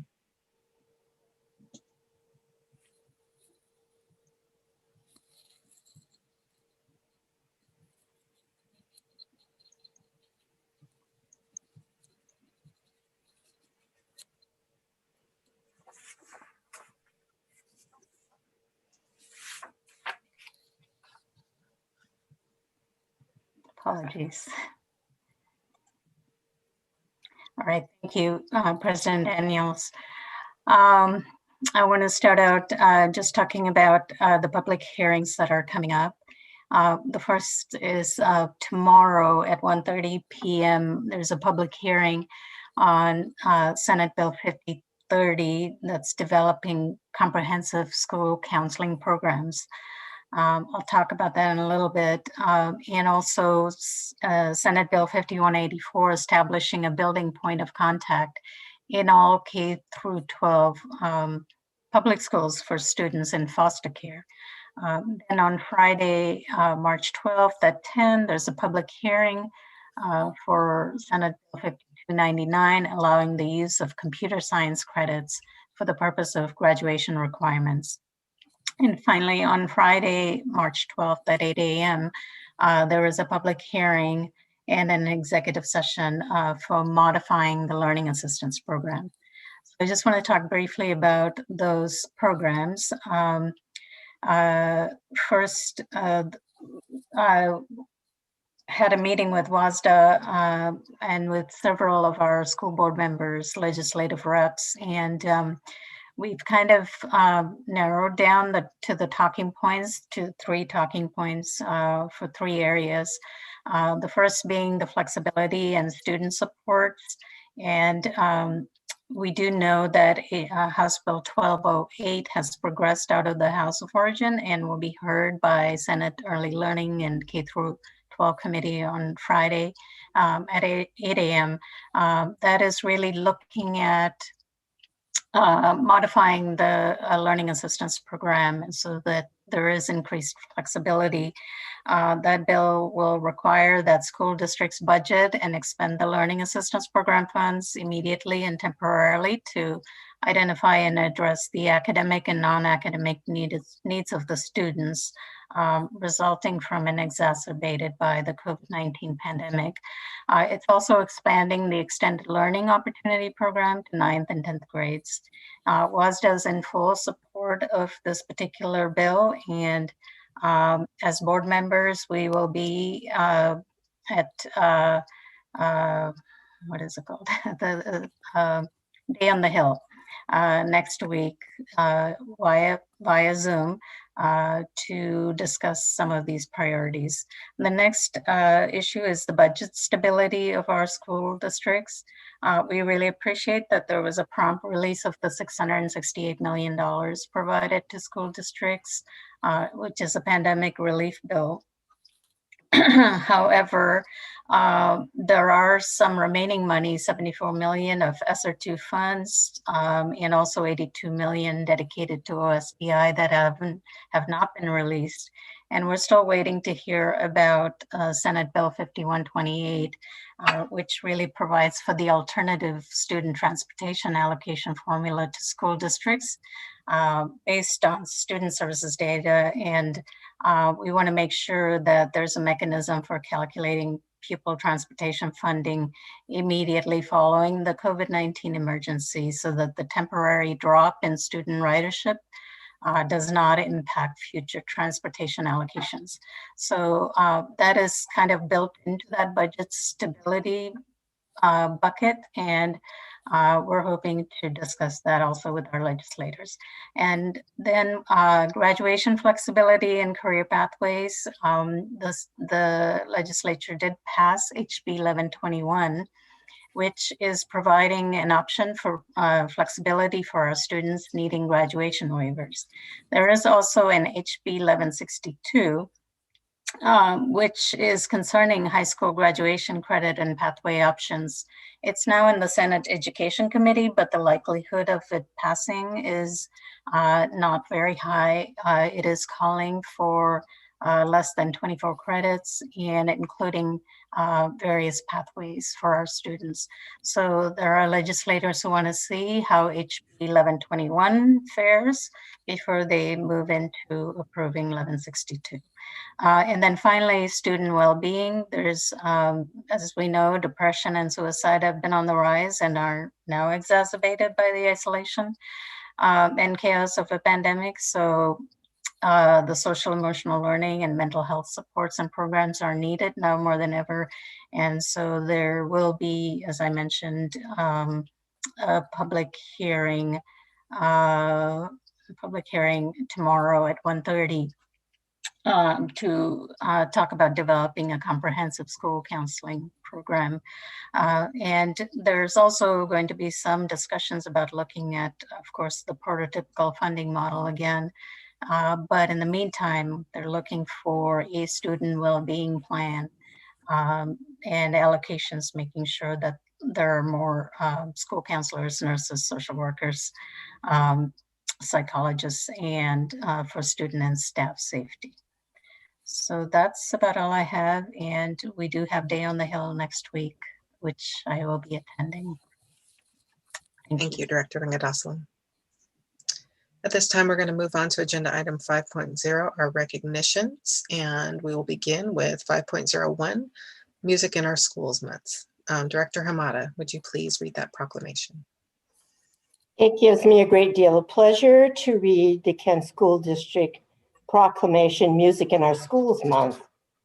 Whereas the National Association for Music Education has designated March as Music in Our Schools Month to focus the nation's attention on the needs for and benefits of quality music education programs. And whereas Music in Our Schools Month is an annual celebration that engages music educators, students, and communities from around the world in promoting the benefits of high-quality music education programs in schools. And whereas Music in Our Schools Month is a time to highlight the importance of comprehension, sequential music education taught by exemplary music educators, and whereas the study of music contributes to young people's development through heightened skills in listening, reading, self-expression, and creativity. And whereas music education in the schools includes a broad range of types of music and active musical experiences. Now, therefore, be it resolved that the Board of Directors of the Kent School District proclaim the month of March as Music in Our Schools Month. This was signed the 10th day of March by our Board of Directors and the Secretary to the Board. Thank you so much, Director Hamada. At this time, we will move on to agenda item 5.02, the proclamation of Women's History Month. Vice President Bettinger, would you read that proclamation? Gladly, thank you. Whereas women of every race, ethnicity, and socioeconomic background have made historic contributions to the growth and strength of the local community, the state of Washington, and the nation in countless recorded and unrecorded ways, and whereas women have played and continue to play critical economic, cultural, educational, and social roles in all areas of life, and whereas women have played a unique role throughout history by providing the majority of the volunteer labor force, and whereas women were particularly important in the establishment of early charitable, philanthropic, and cultural institutions in our nation, and whereas women of every race, ethnicity, and socioeconomic background served as early leaders in the forefront of every major progressive social change movement, and whereas women have been leaders not only in securing their own rights of suffrage and equal opportunity, but also in the abolitionist movement, the emancipation movement,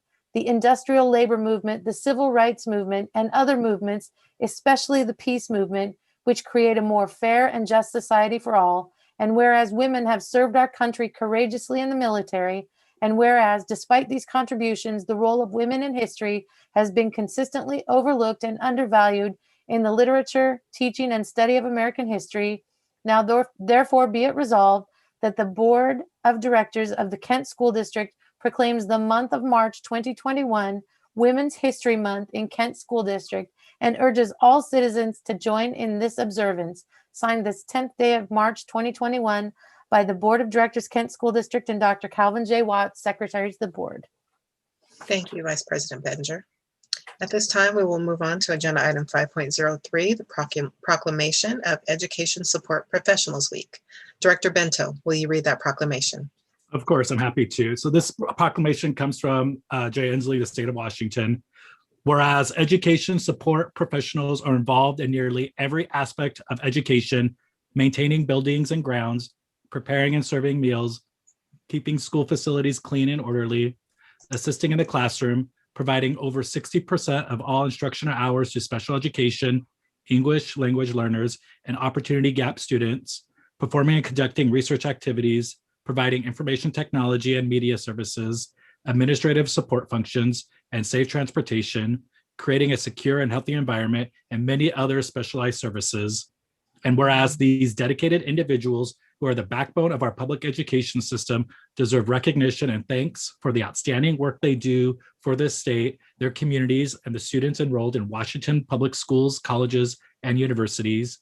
And whereas there are over 62,000 education support professionals working with and helping students in Washington universities, colleges, and public schools.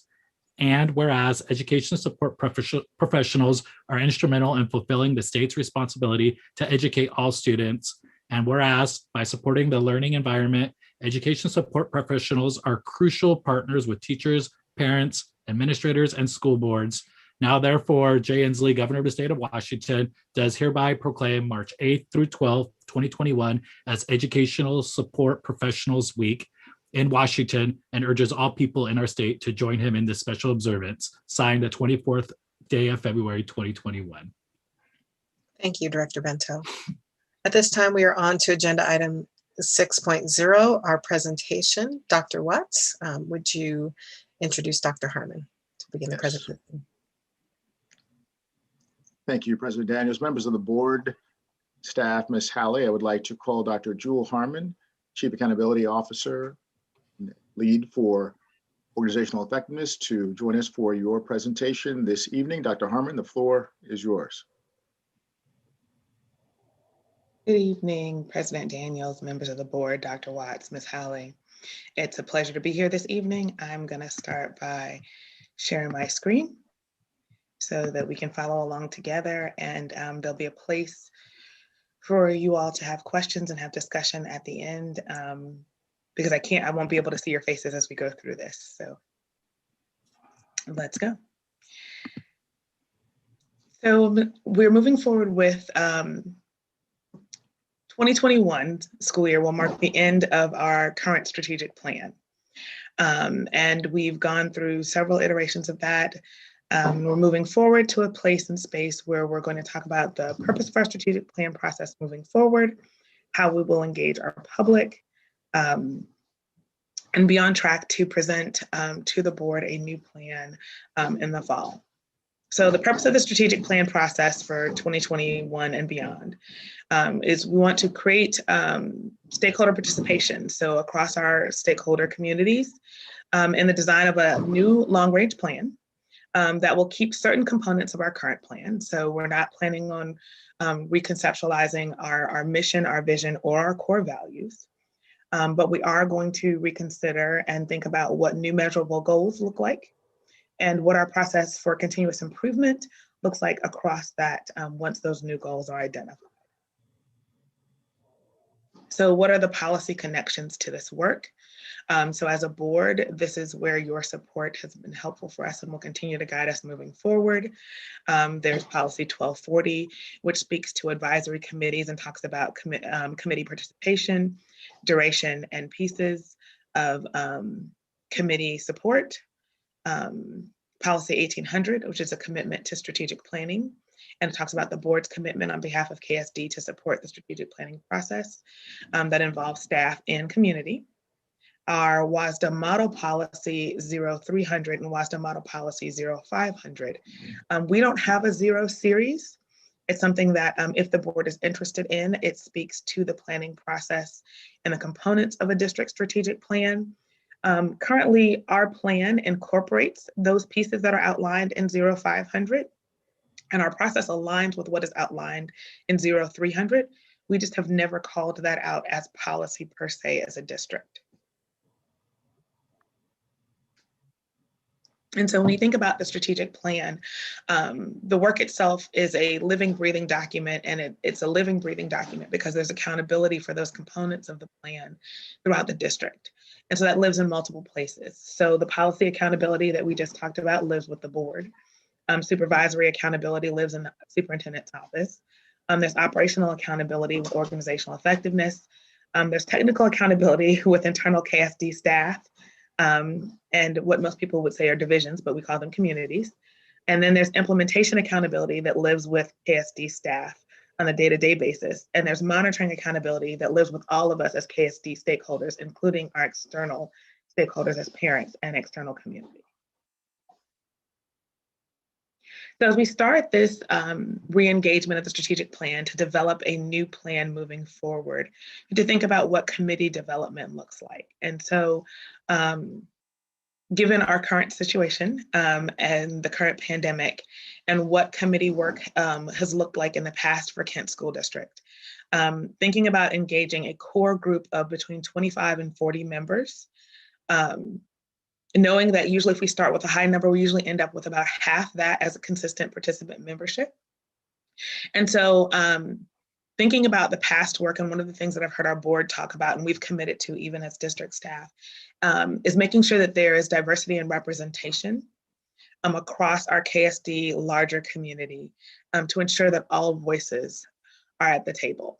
So we're going to start with strategic volunteer recruitment, meaning that we are going to target certain community groups that are not typically at the table to make sure that they are aware, to really ensure that they have an opportunity to participate, that they can identify members who would like to participate in this process so that we can do everything that we can to ensure that that space is available to them, and we've considered their needs in providing that. Then we would open it up to general community and parent volunteer recruitment. And that's typically our typical process. So we usually put out the advertisement of whatever committee work needs to be done. We ask for volunteers, we put out the time requirements in those pieces. We're thinking between 10 and 12 members there. Looking at staff volunteer recruitment, because the strategic plan would have to be lived by staff, we do want staff voice at the table. We don't necessarily want to overwhelm the committee group with just KSD staff, but we do think that membership is important. So we're thinking about 5 to 10 members. And then student volunteer recruitment. So oftentimes I've heard the board, and we recognize that student voice is missing in the work that we do. So trying to ensure that we have between 2 and 5 student members as well. And then I have one request of the board. We'd like for you as board directors to have one board director as an official member of the committee. And then that member would not just be a voice for the board directors as a whole, but would also be able to share in their board updates about progress of the committee. They would have access to the OneNote as well. And then that would keep the board updated and informed on a more regular basis instead of just the updates that are formal presentations to the board.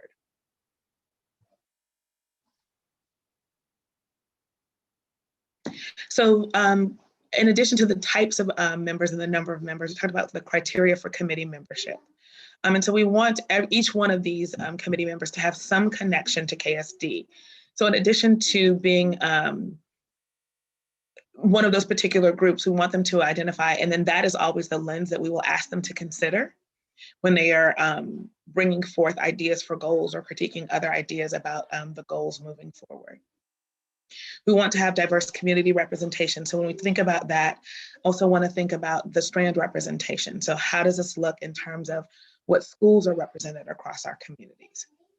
From the parent perspective, from the student perspective, from the staff perspective. We want to make sure that we are large in terms of land distance. And so we want to make sure that that representation of our strategic plan in the long run represents that diversity of representation as well. And then of course, committee members have to be willing and able to participate in the majority of meetings. And that is a very broad and general commitment, meaning that it doesn't mean that you have to be in person.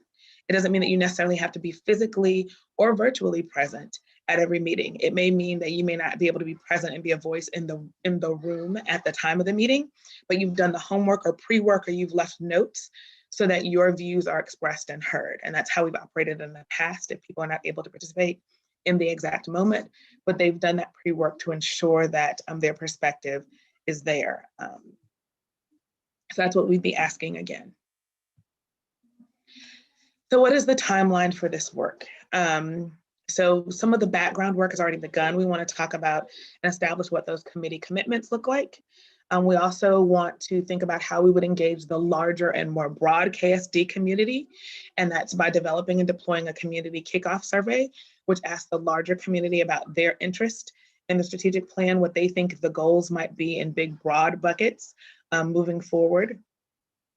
We've got to kind of set the stage for what the current context is and think about what the scope of the plan would be. So are we talking about a 3-year plan, a 5-year plan, and what that looks like?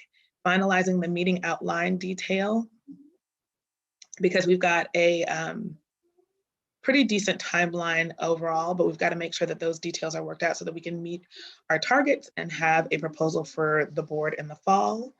We want to identify those content expert facilitators so that when we get into the goals around teaching and learning or around finance or other areas, that there are content experts in the room that can support and facilitate that discussion with our larger community to make sure that our goals are trackable, measurable, and quantifiable so that we can continue to report those out.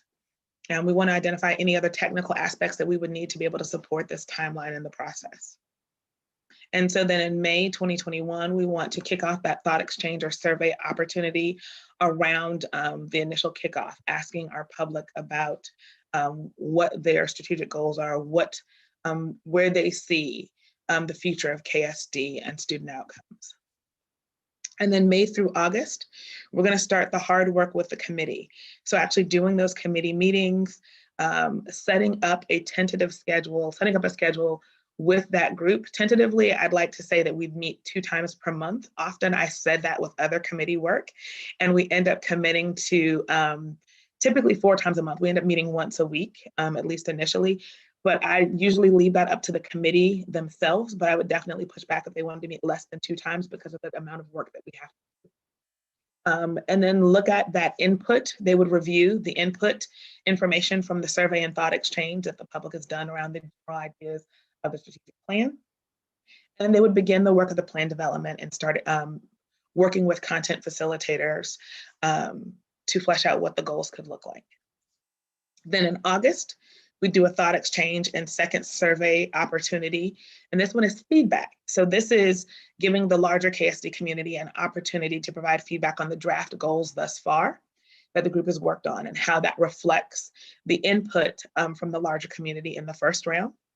We also want to carry that to KSD leadership to review the draft plan during our August back to school kickoff so that our KSD internal leaders have an opportunity to review that and provide feedback as well.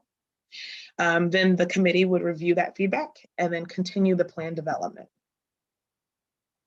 In early fall, we're hoping that the committee will be able to finalize that plan and then present the final strategic plan to the board for action. With the fall of 2021 and beyond as an opportunity to publish and put out the plan to the larger KSD community, have a public dashboard to monitor the current state and progress toward those strategic goals that have been identified under the new plan, and continue the day-to-day work of KSD that is in line with our new strategic plan and goals. And I'm going to escape this and stop sharing my screen so that we can take some questions.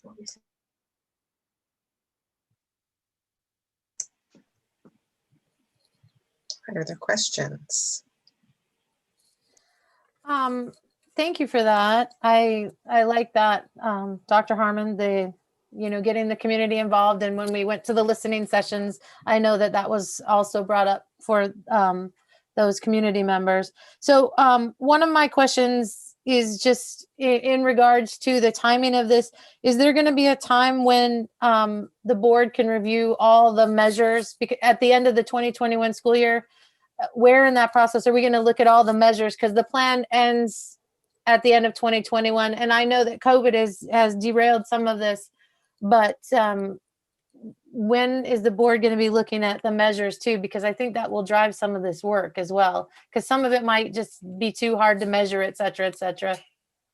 And so we actually, in the kind of planning and design of this timeline, talked about doing a spring update, possibly May, to kind of close out the previous plan. So acknowledgement of the work that was done, the goals that were set, especially our priority initiative. Our community spent quite a bit of work identifying those key factors and then acknowledging, and they were measurable. So putting those out there, well, pre-COVID, a lot of those were measurable and on track. So putting that out there as a bridge between the previous plan and the work and moving into this new plan. And so there'd be a formal presentation to the board, but then that would also be kind of foundational for this committee to move forward too.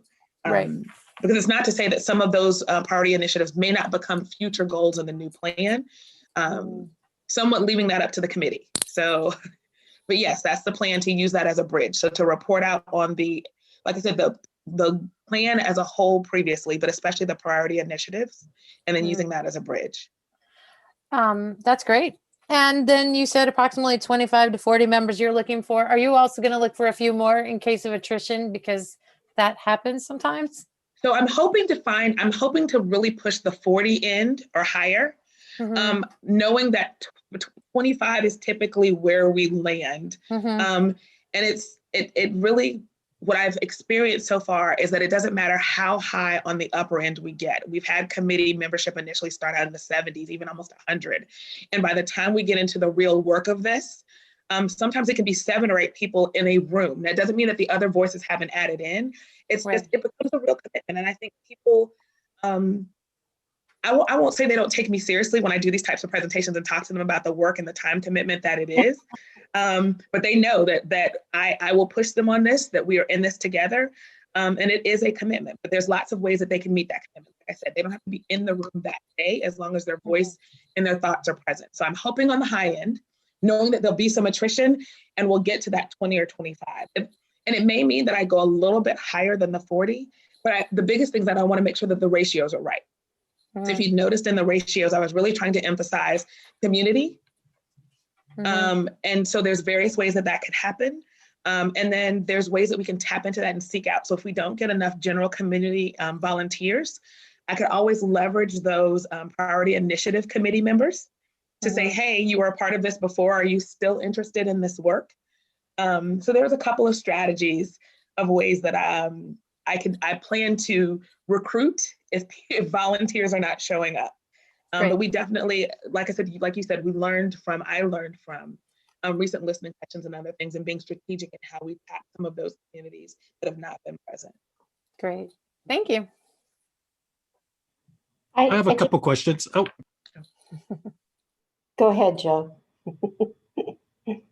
thank you. I have a couple of questions. One of them is about the timeline, and you want students on the committee. I was concerned about like the summer months and like students not being consistent through the summer, or being able to be offer the voices during the summer. Have you thought about that? So I have, but what I'm hoping with our students is that they tend to leverage virtual opportunities and remote opportunities more frequently than adults sometimes. So that's where I'm hoping that them providing their input in a myriad of other ways and not necessarily being the voice in the room. I think the harder challenge will be getting them to do that pre-work and supporting them through that rather than necessarily meeting attendance. But there's always going to be that rub, I think, when it comes to having student voice. If we did it during the school year, then it's how does that compete with their academic commitments, with their extracurricular commitments, with their job commitments. So there's always that challenge with our students. But hopefully there's some out there who possibly need volunteer experience or other things, or maybe they just have interest in how school district operates and want to lend their voice. And this is the perfect opportunity for them. Oh yeah, they will. They're out there. They're gonna be knocking at your door for sure, I think.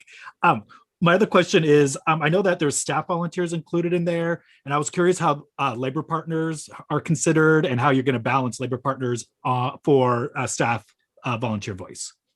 So it's always in these instances, it's volunteer because it's outside of the workday. So we open it that way. But one of the reasons why I said 10 on the high end is we have 9 labor groups that would guarantee that there's space available if they so choose to have representation from each of those labor groups. Typically, we see at least 4 to 5 represented in a lot of our committee work, even though it's not a formal ask. So I wasn't necessarily going to make it a formal request because, like I said, this is not, it's volunteer completely, and it is a time commitment. But there's space for that. So I did consider it. It was strategic on my part to make sure that there was at least space for a representative from each labor group. Thank you so much, Dr. Harmon. I appreciate your thoughtful answers and your work on this. And I just wanted to add that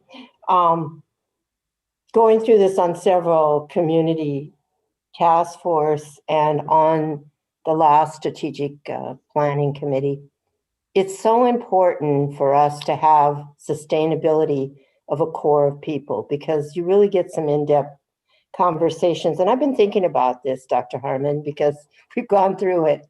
And I'm wondering if perhaps trying to engage community members that we know are pretty sustainable to be there and act as kind of mentors, not, you know, not in what they're bringing to the table, but bringing people to the table. I mean, kind of encouraging them and saying they're really valued, their opinion and all, just kind of developing a little inner relationship with that person to make sure that they do come to the table and are welcome. And if they feel like, maybe if they feel like their voice is not being heard, if they develop that relationship with that kind of mentor person, I wonder if that would help us keep them engaged, because I've seen that happen in a lot of committees, and I never know why they drop off, you know, because I don't have, you know, I haven't really developed that kind of relationship to follow up, but I'm wondering if that might help us keep them and sustain them and get a better voice in the future. So I've been thinking about that, you know, because I know from trying to get people in meetings and trying to keep people engaged, even people who are really interested, it can be a challenge. But I do think it's essential to have a core group of people realize that it's very important, that it's very different than just dropping in once every 5 months than to being at the you know what I'm trying to say. Well, and that was the tough balance between having the core committee group, but also wanting to make sure that the broader community had an opportunity to weigh in on this. And that's why we wanted to provide those opportunities as well. Because all of a sudden we saw in these emails something we hadn't seen for months, and then they had this great opinion, and I thought, well, where were you when we really developed this idea, you know? Anyway, it's difficult, but I think it's an important committee. I think we did great work. The conversations we had in the parking lot were amazing about everything in life. It was fun. So thank you for all the work you're doing. We'll let that be a commercial when the recruitment time comes. When and forgive me if this was on the slide, but so what methods of recruitment are you thinking of using? Are you going to reach out to people and also open it up so you're going to reach out personally to people as well? So reaching out to some of those community groups. So I'm thinking about a lot of especially our cultural and ethnic groups, to ensure that they're aware of this process and what it means to school districts, so the impact that this has. And that their voice could have if they're choosing to participate in this, and the importance of that. And then we'll put out the more general request in the typical fashion that we do on our website. And then same thing similarly to staff. I think we have to be a little more strategic with our students. It can't just be an all call, not because of that, but just want to make sure that they're aware. Probably want a high school student because they have a little more kind of time management skill, that kind of thing. But certain groups are going to be kind of more of a direct touch, just to make sure they're aware. And then there's going to be the more broad reach, because in the same way, we want to make sure that everyone has the opportunity to be aware of this and participate. Like I said, I'd like to see participation on the high end, knowing that that's going to dwindle down over time. One of the things that came up in WASTA conference at one of the sessions I went to was, especially with students, is just having teachers identify those students that aren't necessarily like in student government, but are seen as leaders in any capacity in their schools, and maybe wouldn't even see themselves as student leaders, but that teachers have identified that they are really engaged with school, and even sometimes questioning what's going, you know what I mean? And pushing back on things sometimes, because I think that's important too, to hear from our students. Yeah, and I also thought about what we used to do in the district many decades ago, I guess years ago, when we had our citizens budget review committee. We would look at each strand, and now that we're considering, strand-based boundary changes, making sure there's representation from each one of our strands.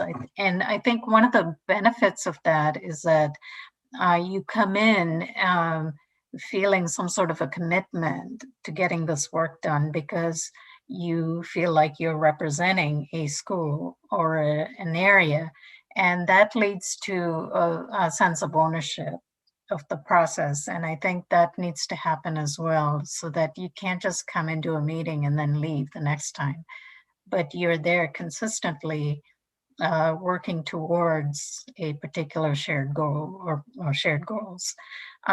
So I don't know, I would consider something like that a strand, and then look at and get information that you want, somebody who's representing the community from the principals, they know their communities well. So I don't know, that's my suggestion. And then staff can also volunteer from that perspective if you don't have families. And don't forget one important piece. So it's not a decision that necessarily needs to be made tonight, but it will be a discussion that has to be had in public if as a board you want to discuss this. We will need you all to identify the one board director member. And I just ask that you would do that no later than the second April meeting so that that member could be identified and then have access to the OneNote and everything else as a full committee member when we start that kickoff. Thank you, Dr. Harmon. We appreciate it. All right, we are moving on to our agenda item 7.0 for discussion and approval. Agenda item 7.01, the RFI for online enrollment solution, the award of contract. Is there a motion?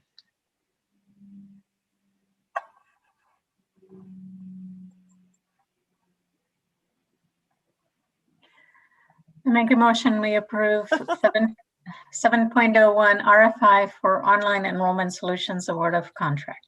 I second. It's been moved and seconded. Is there discussion? Seeing none, I'll call for the vote. All those in favor of approving agenda item 7.01, the RFI for online enrollment solution award of contract, please indicate by raising your right hand and saying aye. Aye. Aye. All those opposed indicate by raising your right hand and saying no. Any abstentions? The motion carries. On to agenda item 7.02, Cedar Heights Middle School field renovation bid acceptance and award of contract. Is there a motion? I move that we approve Cedar Heights Middle Field renovation bid acceptance and award of contract. Second. It has been moved and seconded. Is there any discussion? I had some questions that I submitted last week. So this seems consistent with what we paid for other middle schools, and it's on the plan, it's on the bond, but the bond is from 2016. So just want to make sure we still have money on that bond for $2 million projects. President Daniels, members of the board, Dr. Watts, Ms. Halley. Yes, our bond money, we still have that project balance for this project and many other projects. And I look forward to being able to get in front of the board of directors and give you an update. Okay. I just want to thank you for presenting the scope of work that we asked for. I mean, it's just amazing to me how much these renovations cost. I mean, I don't know, it's expensive, these play fields, but there was a lot of work included in that. I did see all that and I appreciate it very much. Thank you. You're very welcome. And Director Vingadalsam might remember this. In April of 2019, I actually gave a work session to the board and we talked about the escalation of construction. It's no big secret here in the Pacific Northwest that we have been experiencing high residual dollars that are just being spent for the escalation and the cost of just construction alone. Most of the time, it's about a 3 to 4% increase per year. But since 2019 and to today, we're looking at somewhere Mortison Index in Seattle, somewhere between 6 to 6.5%. So that takes a lot out of our budget when we're trying to get projects done. Yeah, and it's kind of hard to imagine all this in 2016 when you're going after the money for it, isn't it? And just remember, this was a 2012 bond measure that didn't pass. And then it passed in 2016. Yep. I have that history. I was there. Yep. So we have to think about in 2016, what was the cost of sod at that time? What was the cost of soil at that time? So increases, and again, we're by creating good scopes and getting the things that we need to be done at our schools is critical. It's getting harder though, it is. We have to be creative. Mm-hmm. Thank you. You're very welcome. And so just correct me, we've got Northwood has already had theirs and Meeker has had theirs, yes? Yes, they have. Okay. Other discussion? Hearing none, I'll call for the vote. All those in favor of approving agenda item 7.02, Cedar Heights Middle field replacement. Oops, let me start over. Agenda item 7.02, Cedar Heights Middle Field renovation bid acceptance and award of contract. All those in favor, please indicate by raising your right hand and saying aye. Aye. Aye. All those opposed indicate by raising your right hand and saying no. The motion carries. On to agenda item 7.03, Northwood Middle Boiler Replacement Bid Acceptance and Award of Contract. Is there a motion? I move we accept Northwood Middle Boiler Replacement Bid Acceptance and Award of Contract. I second. Okay, it has been moved and seconded. Is there any discussion? I guess my only question is, and I'm sorry I didn't send this to you sooner. Is this something that was expected or unexpected? This is a bond project. Okay, I'm sorry. Yeah, I didn't look this one up, and I'm sorry, but thank you for answering that last minute. No worries. Additional discussion? Hearing none, I'll call for the vote. All those in favor of approving agenda item 7.03, Northwood Middle Boiler Replacement Bid Acceptance and Award of Contract, please indicate by raising your right hand and saying aye. Aye. Aye. Aye. All those opposed indicate by raising your right hand and saying no. Abstentions? The motion carries. On to agenda item 7.04, Matson Middle Field Renovation Bid Acceptance and Award of Contract. Is there a motion? I move we accept Madsen Middle Field Renovation Bid Acceptance and Award of Contract. I second. It's been moved and seconded. Is there any discussion? Hearing none, I'll call for the vote. All those in favor of approving agenda item 7.04, Matson Middle Field Renovation Bid Acceptance and Award of Contract, please indicate by raising your right hand and saying aye. Aye. Aye. All those opposed indicate by raising your right hand and saying no. Abstentions? Motion carries. Agenda item 7.05, change order approvals. Is there a motion? I move that we approve change order approvals 7.05. 7.05, sorry. Second. It has been moved and seconded. Is there any discussion? Hearing none, I'll call for the vote. All those in favor of approving agenda item 7.05, the change order approvals, please indicate by raising your right hand and saying aye. Aye. Aye. All those opposed, raise your right hand and say no. Abstentions? The motion carries. We're on to our consent agenda. Are there any items that you would like to pull, anyone would like to pull from the consent agenda? I'd like to pull item 8.04.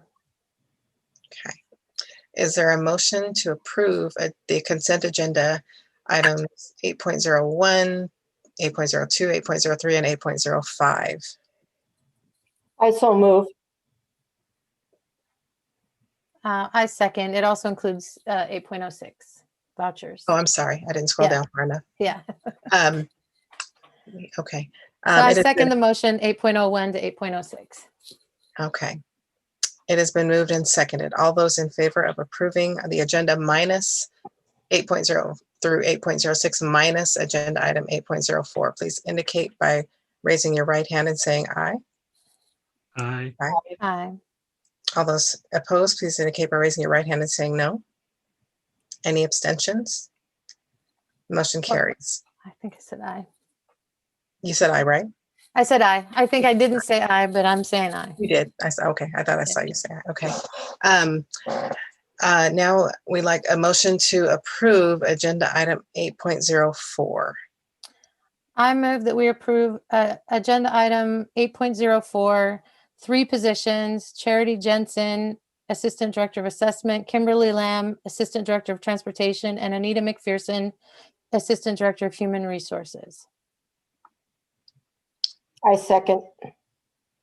Okay. It has been moved and seconded to approve consent agenda item, the supplemental personnel report with 3 position changes.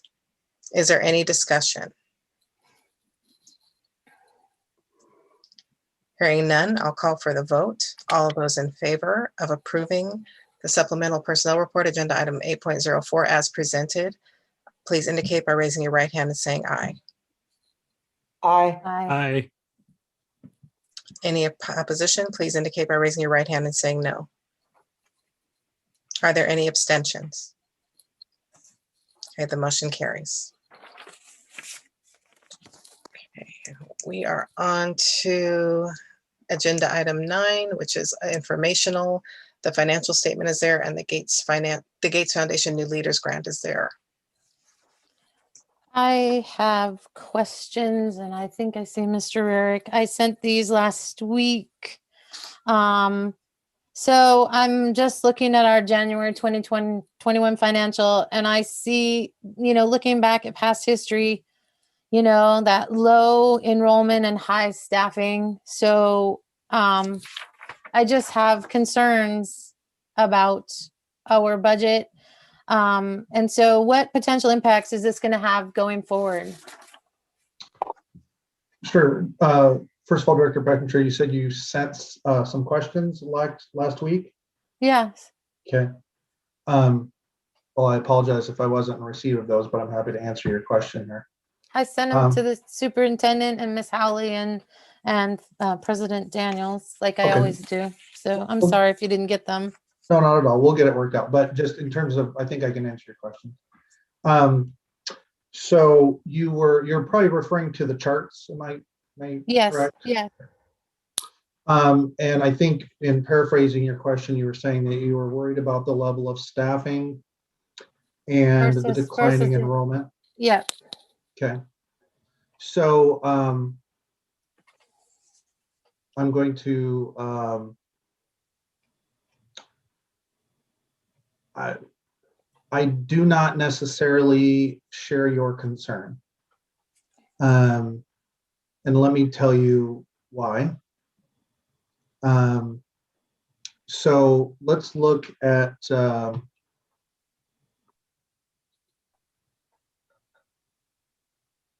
let's go to the last few charts there in the financial statement. Let's start with page 22, which is the fund balance trajectory. So now that we've kind of stabilized as a district, we've got our bound rating back, we've got a fund balance. Really what we should be shooting for is a sustainable long-term situation, right? A sustainable long-term situation will be characterized when we are more or less kind of within a margin of error, spending as much as we're bringing in pretty much each year. Now it's always going to be a little higher, a little lower, but the point is that we kind of begin to just kind of spend within our means within a year, right? Now, as part of our recovery, we were not doing that to the benefit of the district, meaning that we were building up our fund balance and restoring stability, right? So we were taking in more money than we were spending, and you see that reflected on slide 22, right? Now that we are stabilized, now that we have, for example, a past levy, now that we know we're, even though we experienced a decline in enrollment this year, we did kind of settle out and our enrollment has stabilized a bit. We're seeing that the level of staffing that we have right now, even under the lower enrollment, the declining enrollment number is a sustainable number. That it's not going to look like previous years where you see the gray and the yellow line, but we don't want it to, because we don't want to just have an infinitely growing fund balance, right? So I guess I hope that I was using tactful phrasing when I said I don't agree with you, but I'm just like trying to share with you that it's not alarming to me that our staffing ratios are going lower, meaning staffing is getting higher, like that, that's the inverse relationship of that ratio, right? Because we're trying to find that spot where we basically are 1-to-1, right? So if you go to slide 23, okay, You see it's kind of follow the bouncing ball as you go from left to right, and it takes you through the months of each year. Are you looking at the same slide that I'm? So I'm not I sharing. don't have it. Yeah, you're not sharing your screen. So Yeah. I looked at the report, so I'm going to go back and look at those. So Okay. on those slides, So if you want to share your screen, by all yeah, means. maybe I can do that. Let me see if I can pull that off here. There we go. There we go.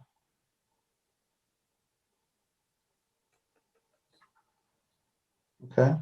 How'd I do? You Can did see great. that? Yep. Okay. I'm not known for being deft in my screen sharing. So, okay. So, you know, we talked about like kind of a 1.0 being where we want to be at the end of the year, right? You'll see that in previous years when we were in recovery mode, you see the green line there? See, we're well above 1, right? Green was 1.1. That's bringing in considerably more than we were spending. Well, we had to do that because of the situation that we were in, right? But you see now, you look at the yellow, which was last year, and it comes down a little more, and then green now. Okay. Now, depending upon, we could make this an hour-long conversation. So suffice to say that the green line right now, with kind of all the data that we have, is kind of trending the way we want it to, which is that towards the end of the year, you know, all things remaining equal, which in a pandemic they rarely are, but you know, with the information we have now, we're kind of on the correct line right now. So I'm not necessarily worried about the enhanced staffing as long as it fits within the kind of sustainable revenue to expenditure ratio. That was probably more than you wanted, but I appreciate the opportunity to explain that. No, it's always helpful. Thank you. Okay. All right, so we're on to agenda item 10.01, our final communication from the audience. And Ms. Halley, I believe we had no more public comments. You're correct, President Daniels. Thank you so much. All right, so we'll move on to our agenda item 10.02, board reports and discussion. Who would like to begin?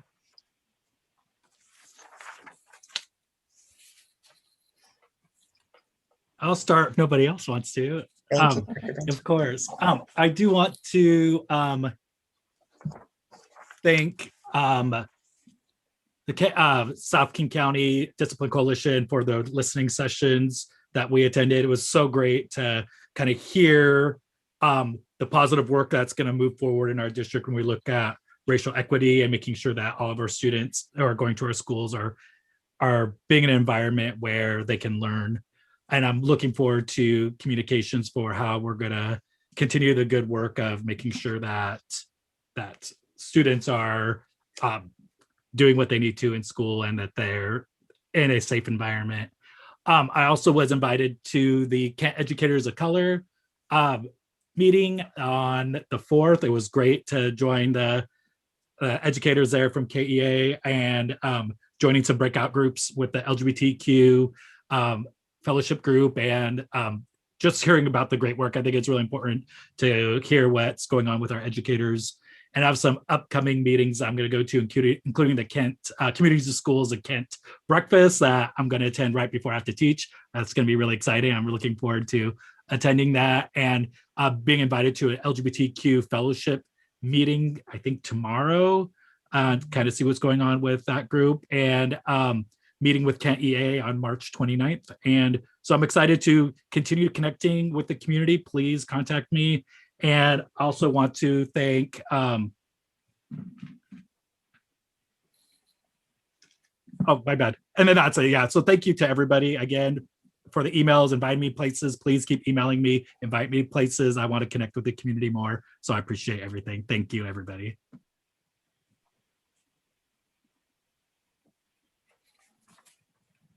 Okay, I'll go next. First, I'm going to do my shout outs, and it was my great pleasure to be there when they announced the Teacher of the Year to Miss Bonnie Webb and all the stuff heard about all the good things she has done for the district.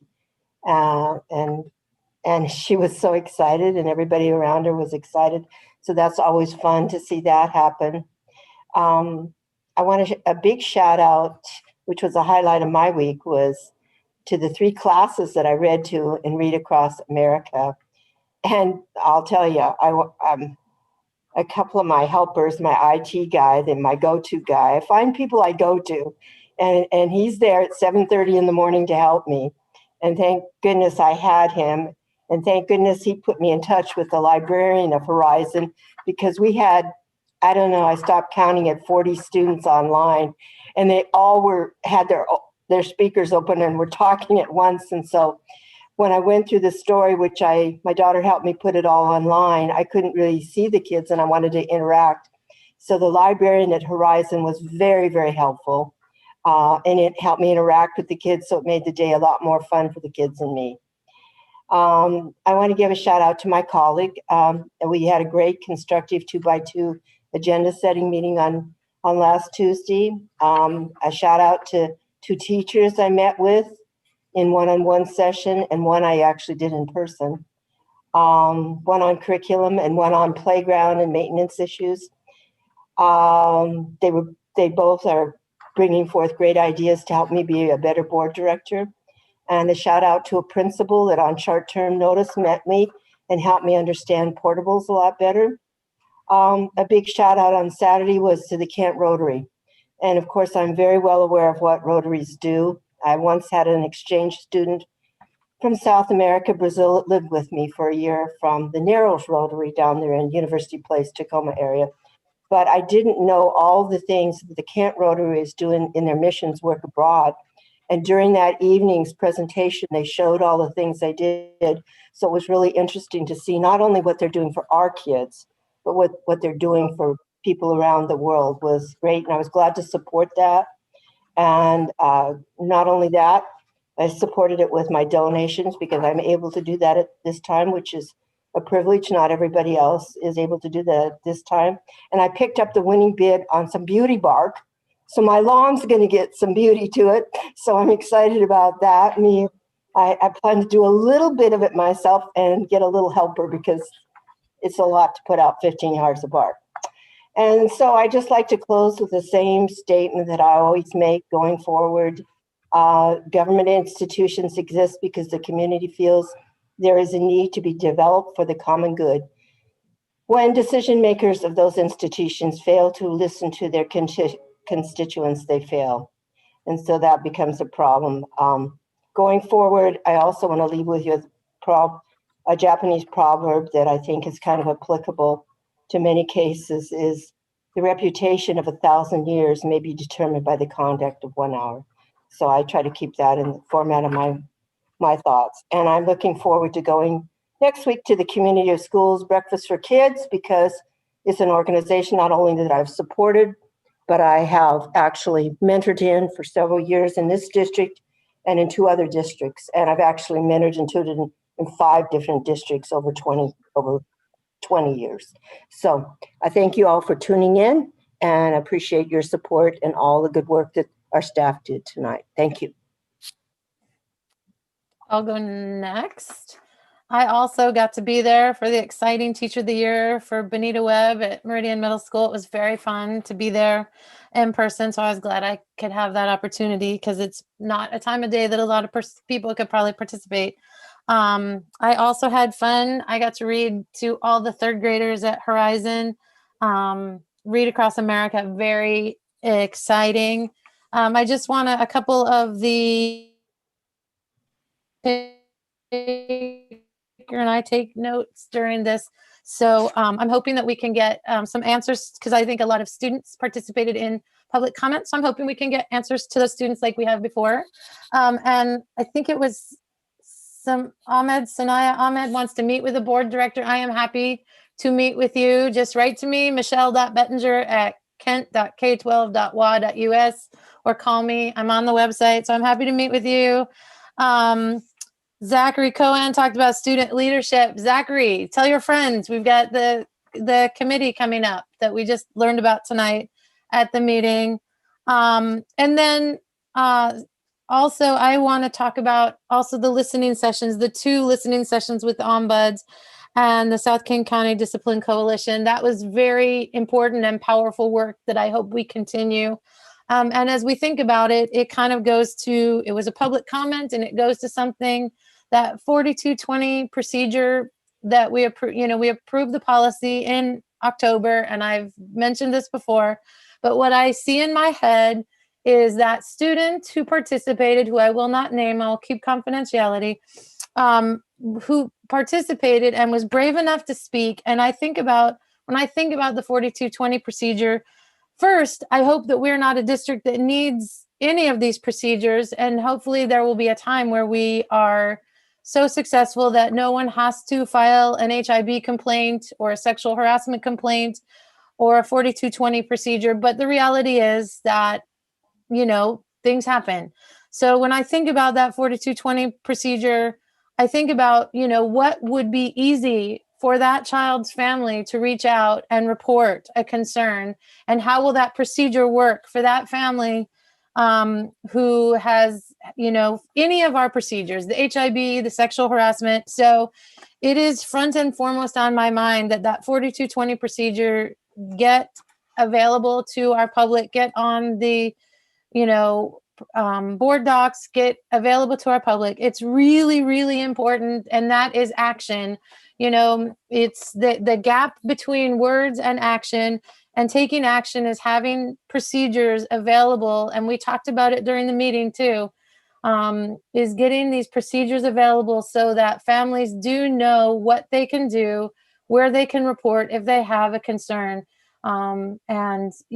It's obviously, we hope that they would talk to a student or a parent first, a teacher or a principal first, and then go up the chain.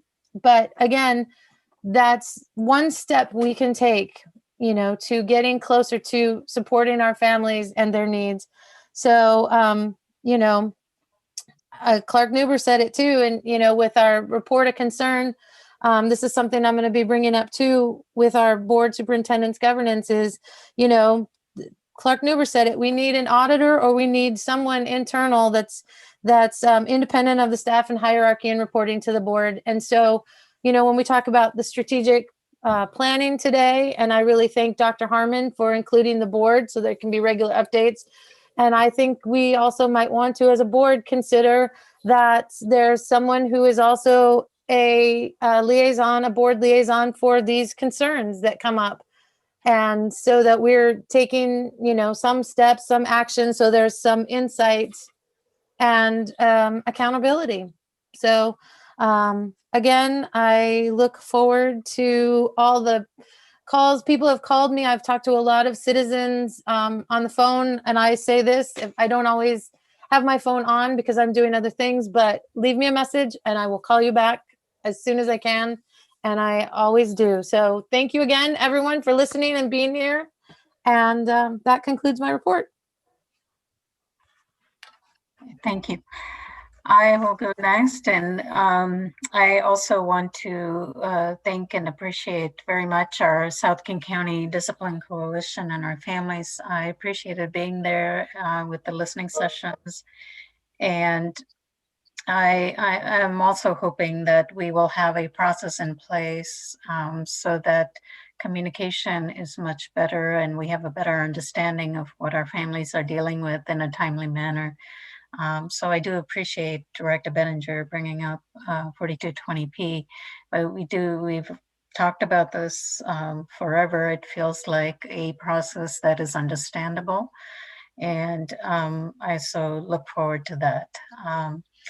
I want to also thank Kent Rotary. I was at their auction, and every year they do a fabulous job every year supporting our school district, some of which people are not even aware, our Backpack Buddies program. There's so many things that they do for our schools, our scholarships, hundreds of thousands of dollars in scholarships for our seniors. And, personally, I was also honored. They also honored my son as a student of the month many, many years ago. And so I appreciate all the work that they do.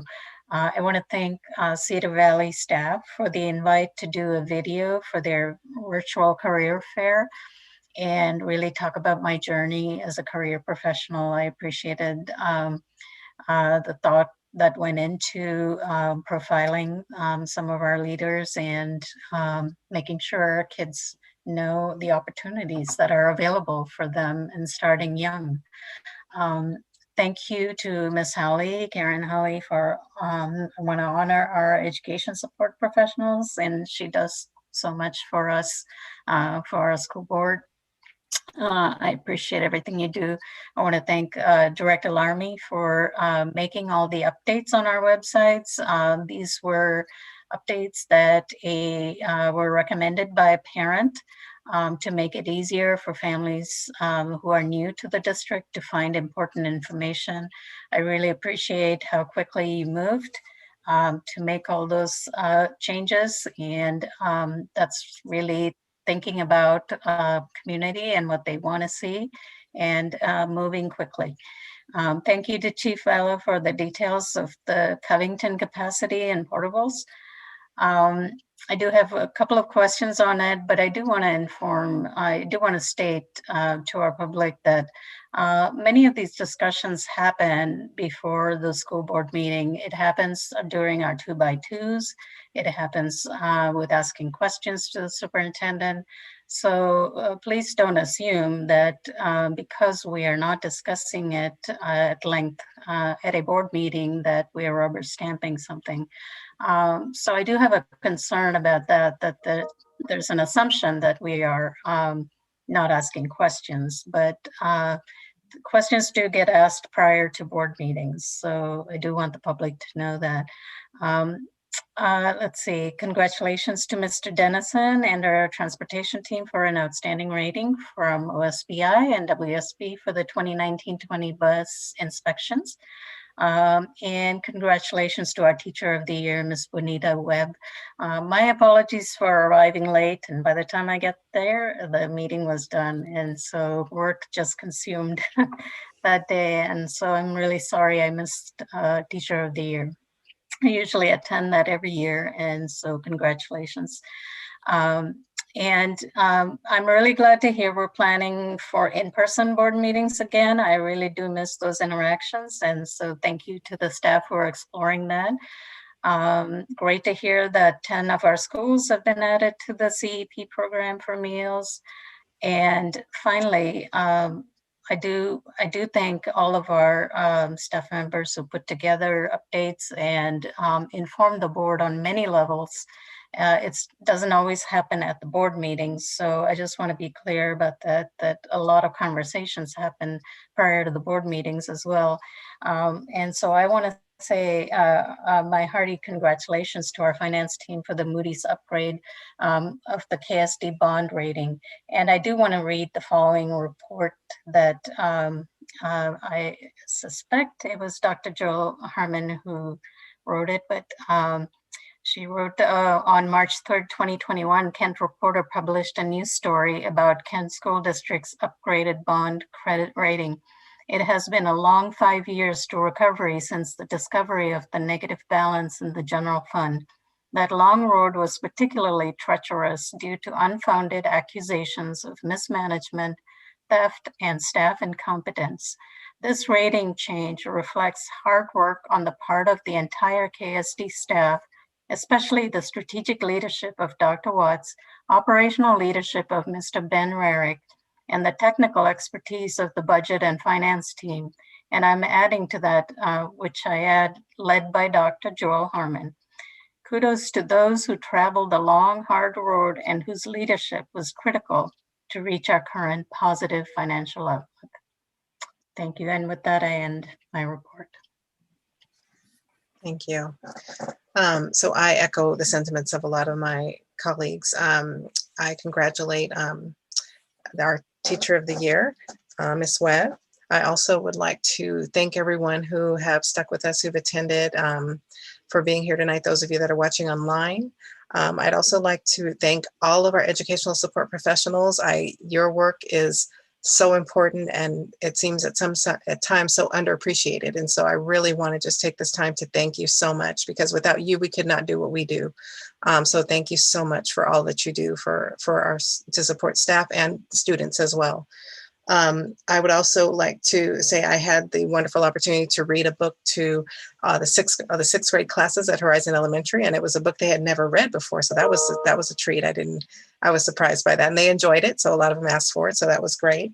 I also am looking forward to the CIS breakfast. I echo about the Sound Discipline Committee and the communications that they have shared and their concerns. It's brave. A lot of those conversations can be uncomfortable, and they're very brave, and the students are very brave to share their stories. And so we really appreciate that, and look forward to making things better for all students. I also would like to conclude by saying that I have decided that I will not run for re-election this year, or this upcoming year, for another term on the school board. I have a lot of reasons for that, and a lot of things I want to say about that, and I will say it at a later date. But just know that I have appreciated my time here. A lot of learning has happened, a lot of eye-opening experiences that I look forward to sharing. I encourage anyone who's considering this position to reach out. I'm happy to share or, have conversation about, I think a lot of people have ideas about what this looks like from the outside, and then, you get in and you realize that it is very different. And so, however I can support a potential candidate, I'd be happy to have those conversations. But I can't express enough, and I'll continue to express my appreciation of the staff and the leadership at Kent School District. I appreciate Director Vengadaslam reading that article, because I do not believe our leadership gets enough credit for the things that they've done. And so I really will continue to give congratulations and appreciation for all of the work that you've done in the midst of so much difficulty that has happened. So with that, I would like to adjourn us to continue our executive session. Mr. Leonard, do we have a time that you think we might go to, or? You're still muted. You're muted. Thank you. I would say about a half hour. Okay, so we will adjourn to resume executive session for approximately 30 minutes. Thank you so much.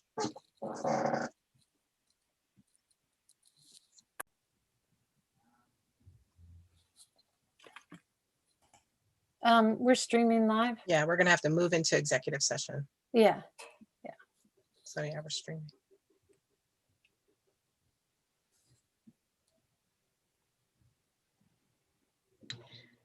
Okay. I think we're waiting for Director Hamada Yeah. and Director Vengadaslam. She's not here yet. There's my okay. Yeah.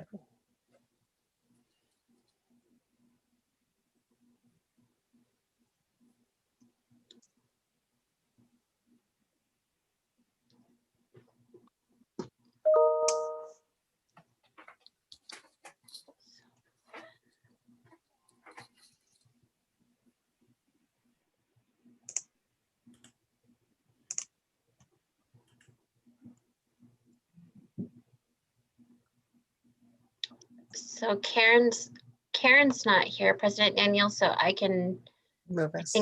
I think I know how to do this. If you can just give me 30 seconds, I think I can do it. Sure. Actually, if you don't, I do. Oh, okay. Yeah. Lots of practice with this.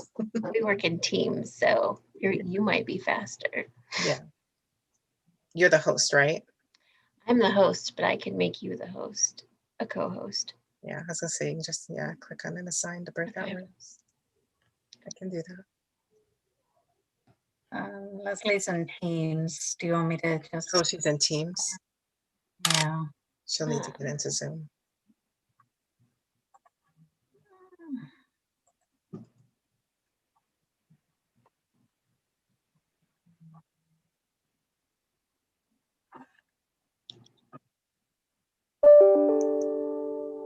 Okay, so I'm a co-host. So do you want me to go ahead and? Yeah, and then I can stay out. Okay. And keep us connected. We're streaming, so you can adjourn when you're done. Oh, wait. Okay, so because I didn't set up the meeting, I can't. So I don't have the access to the breakout rooms, if that makes sense. So I can make you host. Okay. Got it. There's the more. Okay, that's what I was looking for. Breakout rooms. All right, here we go. I'm gonna assign automatically, create. All right. We are. Let me, yeah. We live. It's okay. We are live. I apologize here. I'm going right now. So I'm gonna open the room, and so I'm gonna invite you guys. Should all be able to join the room. Do you see the option? Okay. There we go. All right.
Okay, Director Hamada, I think we should be able to move you into the breakout room now.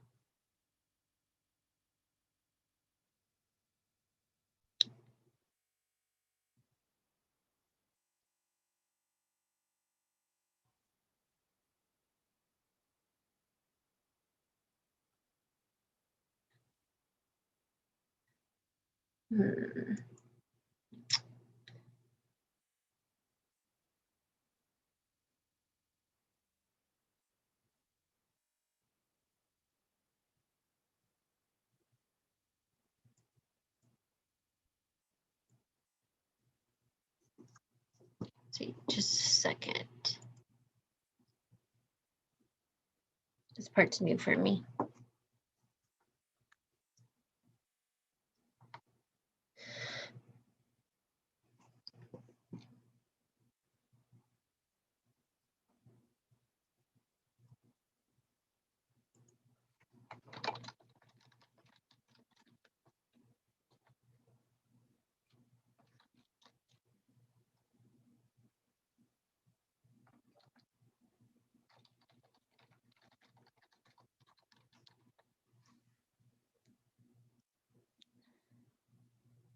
You don't have a breakout room button at the bottom of your screen, do you? No.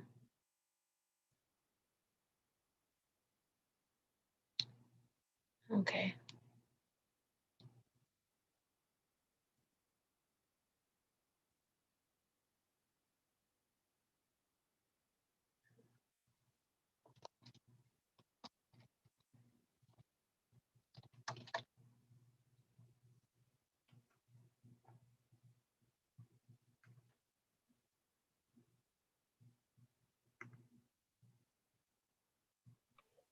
It is saying on my screen, the host has opened breakout rooms. Please wait to be assigned. Whatever.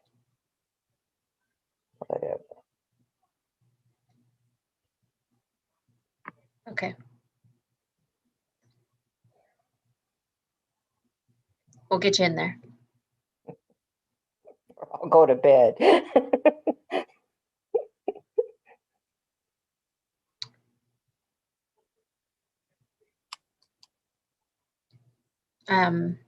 You should be getting a pop-up on your screen that says join and click on the blue join like we normally do. Thank you.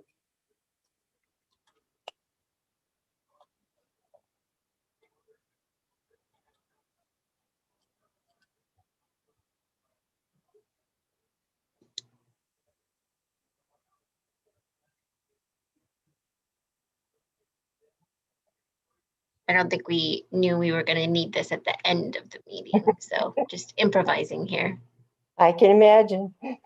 Appreciate your patience, so should be popping up.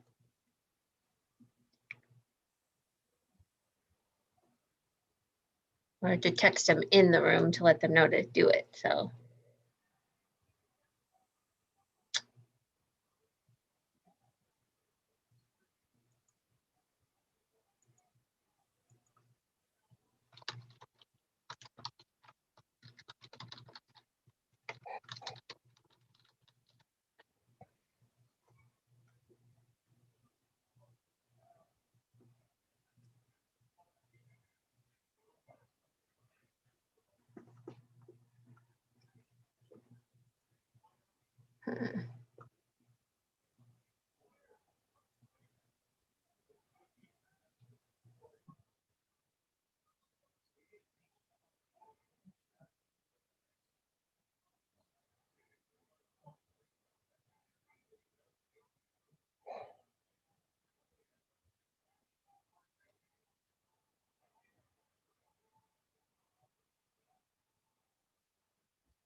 Is everybody almost here? Okay, we have concluded with our executive session and we are now adjourning our meeting. Thank you so much and have a wonderful evening. Thank you.